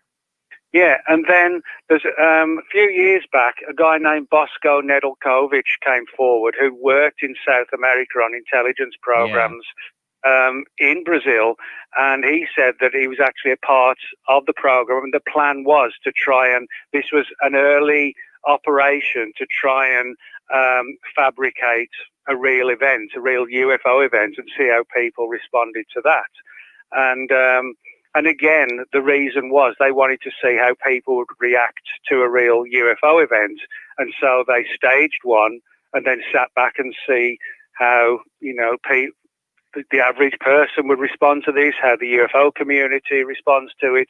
And it was really to see if they could manipulate the UFO community, which was perceived as being sort of like troublesome for the government. So yeah. Maybe when you have people, when we have Venusians coming and telling you about a very communistic-like society, worried the government back then that was fighting communism. Yeah, exactly. Yeah. Yeah. So there's a lot of weird aspects that are sort of directly connected to ufology, but they have nothing to do with aliens per se. It's all about manipulation and psychological warfare, and using these programs for espionage and just seeing how the mind can be altered, to what degree, and I think we would probably get more answers if we didn't just collect UFO reports, but we actually dig further into this sort of alternative side of ufology. Well, that was 1957 with the farmer. If that was an experiment then, how farther have they carried it on and used it against other people that are in high positions? Now, the names escape me here, but there was in the country, I know he was... There is God dang it. I wish I would have gotten notes on this one. High president or high level official in Ukraine. No, not Ukraine. I'm trying to remember what part. It was somewhere part of the Russian area, who came out and said that he had been taken by aliens. Came out and who was that? Dang it. But it makes me think. Oh yeah, I remember the story a few years back. Yeah. Well, I mean, who's to say he wasn't a target? And he was taken for a ride, but not by aliens. Mm-hmm. Well, you're right. And I mean, to give you another example as well, I mean, John Fuller, who wrote the first book on alien abductions, The Interrupted Journey. I talk about John Fuller in the book because he had some really interesting and almost sort of really bizarre connections with government agencies that were working on MK Ultra. Yeah. And some people have suggested that the first famous abduction event, the Betty and Barney Hill case of 1961, some people think that was some kind of MK Ultra type program. And as I said, it's intriguing that the very first person to have written a book on abductions was John Fuller, and he had all these kinds of links with people in the agencies working on MK Ultra and similar programs, and this has given rise to the theory, and it's a controversial theory, that Fuller may have been recruited to try and amplify even further the alien abduction scenario. But one thing I should say, because I know we don't have too much time left, but I wouldn't want people to think I'm like a complete skeptic or debunker. I'm not. I do believe there is a genuine UFO phenomenon from somewhere else. I don't know if it's multi-dimensional, extra-dimensional, extraterrestrial. I don't know what they are, but I do believe there's a real, genuine UFO phenomenon. But what I think is that agencies have come to the realization they know there's a real phenomenon, but they also know that they can manipulate this real phenomenon for their own ends, like with Rendlesham. And so I think what we've got a real phenomenon, and we've got the fabricated phenomenon. And I think that's why you get kind of a crossover and why it gets so complicated that, this case might be real, this one's an experiment, that one's an experiment, this one's real. So I think to get the answers, we've got to be sort of really careful as to how we look at each case and look at each one on its own merit or lack of merit, We do have somebody else that just called in. I want to get their phone call before we run out of time. We got 405 area code. Who do we got on the line? Hey, it's Tyler. Hey, Tyler. Thanks for calling in. We only got a little bit of time, so you got a question for our guest? Well, yes, kind of, sort of. You know very well about where I live and what I'm surrounded by. I'm surrounded by a lot of military bases myself. So we instead of I, because I'm not the only person throughout the city that has seen wider range of sightings over our skyscrapers, over our military bases, and it's even legend that we've got some kind of like Area 51 style bases where they got like top secret stuff that goes on, and they'll do like little drops in here and there, and then what's really weird is that this, I don't know if this is true about one of the bases. You know, my man used to tell me this, and if you were at this base and you got to know too much that goes on there, your contract ended and you got shipped off to like one of the most crappiest bases, and so that way you totally forgot what you've seen, and a lot of times your mind's got swapped, like blanked out. They gave you, you know, those drugs. So I was just saying that's so crazy about your book there, sir, and that's like totally confirmation to my buddy's story. You know, he said that he's seen a lot of activity, you know, being in the military. Well, there's one thing that I can sort of comment on, which might be sort of relevant. You know, when you're talking about people being, you know, going from one base to another and things like that. And in relation to this story as well, I'm sure most people listening will have heard of Bob Lazar, scientist, physicist who claimed to have worked out at Area 51. And despite what some have said, there is good evidence that he was out there, but he was there. Possibly he may have been sort of used as like a stooge, you know, or something like that. Because one of the interesting things a lot of people don't know or forget about Lazar is the fact that he said on a number of occasions when he went out from Nevada, out from Las Vegas and flown out to Area 51, he would do his work like 3 or 4 days and then be flown back again. And he said on some occasions, like a day after, he could not remember what he'd done on those 3 or 4 days out at the base. Now, he clearly done some work for somebody, but he could not remember. And that kind of sounds like some sort of medication that ensured he got the work done, but then, you know, it was just wiped from his mind afterwards. And that's like another example. And I think we can make a case that that Lazar was used in some way, whether somebody wanted to get the story out about Area 51 and UFOs, or maybe it was something, you know, to frighten the Russians into thinking we've got alien technology. I don't know. But somehow there were times for sure when Lazar's mind was definitely played with. Yes. That's a great point, I actually. think too, Go ahead, Tom. I think too, with Area 51, I don't think Area 51 is the only base like that. Because like they were gonna do the raid and everything, and you know, they had to move everything so fast and stash whatever's on that base, and just in case they were well prepared for that little scenario that was supposed to happen, but it never happened. Well, hey, Tyler, I gotta let you go because we're gonna run out of time. Thank you so much for your call, buddy. All right, thanks. Thank you. Yeah, I always wondered that about Bob Lazar, if he was a stooge, and not knowingly, you know, but because one, I mean, if you listen to like John Lear's interviews in his relationship to Bob Lazar, he knew Bob Lazar knew John Lear before he got the job at Area 51. John Lear being somebody who was already deep into researching UFOs and all that. You know, you would think they would go, hey, why would we hire this Bob Lazar? They do their background information. He's friends with this John Lear UFO guy. We don't want to bring him on here, but they did. You know. Mm-hmm. No, you're right. A lot of people, unfortunately, just take the stories as they are, but sometimes it's better to sort of look into the intricacies of the story, because that's where, you know, it's more interesting, really. Yeah, I mean, what if you want to fool the Russians, make you think of a bunch of alien technology? You find somebody who, you know, you can get into the project or whatever, make them think there's a project. You know, he has memory lapses. There's reasons why his story might not add up to some people, because it was, again, another MK Ultra kind of mind control to give him, make him come back and tell John Lear all these things. You know what I'm saying?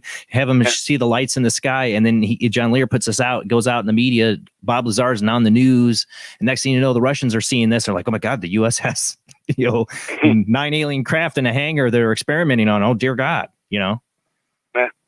It totally could have been that. I always wonder that, because I feel like Bob Lazar is honest in his story. I feel like he's not jiving anybody.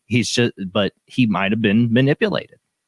Mm-hmm. There's so many aspects that we didn't even cover tonight. We're running out of time on, but for a setup for this whole Rendlesham thing, people are like, how could they not ensure this thing's going to go out of control? One of the things I found interesting too is you point out the research you did on the prisons they actually had set to evacuate during this time too. We didn't even get into that. Well, yeah, I mean, this is an interesting and sort of very little known aspect of the Rendlesham case. That there are rumours that when the events occurred over those 3 or 4 nights, that at least two nearby prisons were going to be evacuated. And of course, the big question is, well, why on earth would prisons want to be evacuated because of the UFO events? And one of the closest of the bases, of the prisons, was called High Point Prison. And we know for a fact that the governor of the prison at that time, his actual logbook has vanished. That's a matter of fact. It's not sort of rumor or hearsay. The actual book itself, the logbook, just cannot be found. But the more interesting, or equally interesting one, is one called Hollesley Bay Prison and Probation Service. And this is for what I call in the UK as young offenders, like, kids who steal cars. They're not dangerous, but, they're going to get 6 months in jail, that kind of thing. And Hollesley Bay is literally like about 4 miles from Rendlesham Forest. And again, this ties in with the psychedelics angle. Yeah. There was a concern, reportedly, there was a concern that if they were to unleash some of these sort of psychedelics, hallucinogens into the woods, just to see how the guys, would be affected, what if the wind got up and it blew towards the prison? Nobody would want sort of a prison, filled with prisoners, sort of possibly being affected. Yeah. And up until this sort of hallucinogenic angle surfaced, nobody could really figure out why, there would even be a prison angle to all of this. But it surfaced back in 1986 from a prison, I think he was a prison, I know he was more than a prison guard, put it that way. Yeah. And his name was George Wilde. And he was the first one to break the story about the scenario of a connection between this prison and Rendlesham Forest, the event. But when you look at it, the idea just a couple of miles from the forest and you're spraying psychedelics through the woods, then it starts to make, a lot of, at the very least, it presents, shall we say, a positive reason as to why there should be a connection, and it makes sense. And there's been more research into this aspect of the story, and again, snippets have surfaced about the prison and people planning for evacuations, and so I think there's far more still to the story to be found. But from my perspective, it still seems to push it down the experiment angle rather than pushing it down the UFO angle. It shows pre-planned thought, just like Porton Down, them going out there on the 24th of December and them getting the prisons ready. They didn't want to, you bring up a lot of the other cases of them using psychedelics, like the Frank Olson and also the the town, I think it was France, right, where they had a whole town basically hit with psychedelics. They had a fear, these previous experiments got out of hand. They had a fear that could happen. So it shows the pre-planning. Yeah. And that's, I think, the big way or the best way to look into all this is just put the threads together. That's what I found on this, doing the research on this case, is go looking for the threads. And you soon find those threads get put together, and in one particular amazing way, but it's not the way that so many people in ufology expect it to be, or a lot of people even want it to be. That's why I got such a backlash, when the book came out. There was so many, I was arguing with this person, then I'm arguing with the next person and somebody else, because so many people, are driven by emotion when it comes to stuff like this. And I think, when you start to question some of the prime cases of ufology, a lot of people don't want them messed with. They don't want them brought down. Well, I'm not doing it deliberately to bring them down. What I'm trying to do is set the scenario correct. So hopefully we'll have the full answer. I mean, I would prefer it, if it was proved to be a extraterrestrial, because that would vindicate all the work we do. Right. But I have to tell it as I can tell it, and that is that I really do think it was an experiment that was extremely well handled to the degree they could, and it used UFOs as a cover to see how the human mind would be affected on the battlefield if it ever came to that stage. Do you ever, I mean, we're almost out of time here, but do you ever think, though, that it also could have been to see how people react to a UFO event at least when it comes to the military? Do you think that's possible? Well, yeah, I mean, it could be there could have been multiple reasons. I mean, different agencies may have wanted to know how it went, and somebody else may have wanted to know how it all went, to see how they could use it. Somebody else, some other agency could use this technology. I wouldn't be surprised at all if, there was a lot of talk about, wow, this could affect, us in a really good way. This is a new technology, and let's see if Agency B wants to make use of it, or Agency C, Agency D. So I think, there was a lot at stake with this experiment. And as I said, maybe, they made some headway with it, but they got to the point where even they perhaps were possibly worried that, what are we going to do? What's going to happen if we keep going further and further with these holograms, and mixing matter with mind and things like that?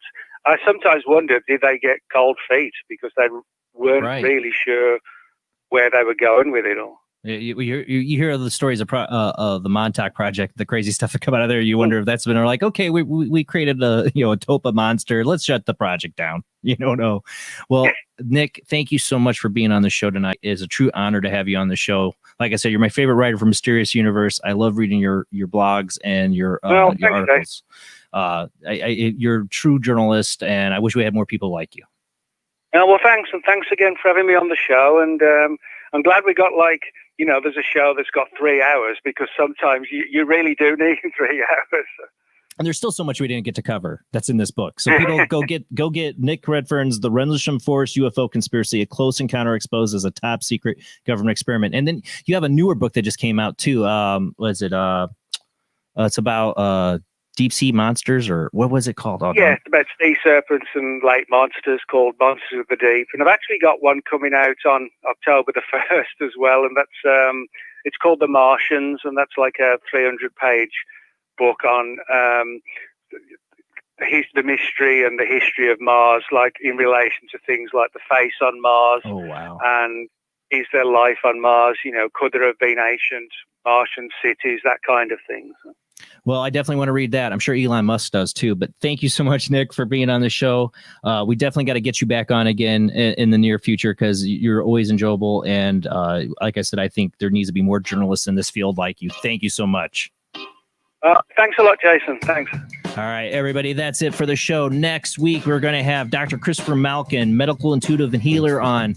And don't forget to subscribe and follow on our YouTube and Facebook. Thank you to everybody who shares out the show. That's the biggest help to let everybody know we got a show out here and a chat room that's great for anybody to come talk about the paranormal. Open minds, open discussion. That's what I love about my chat room and this show. Thanks, everyone. Have a great night. See you next Sunday.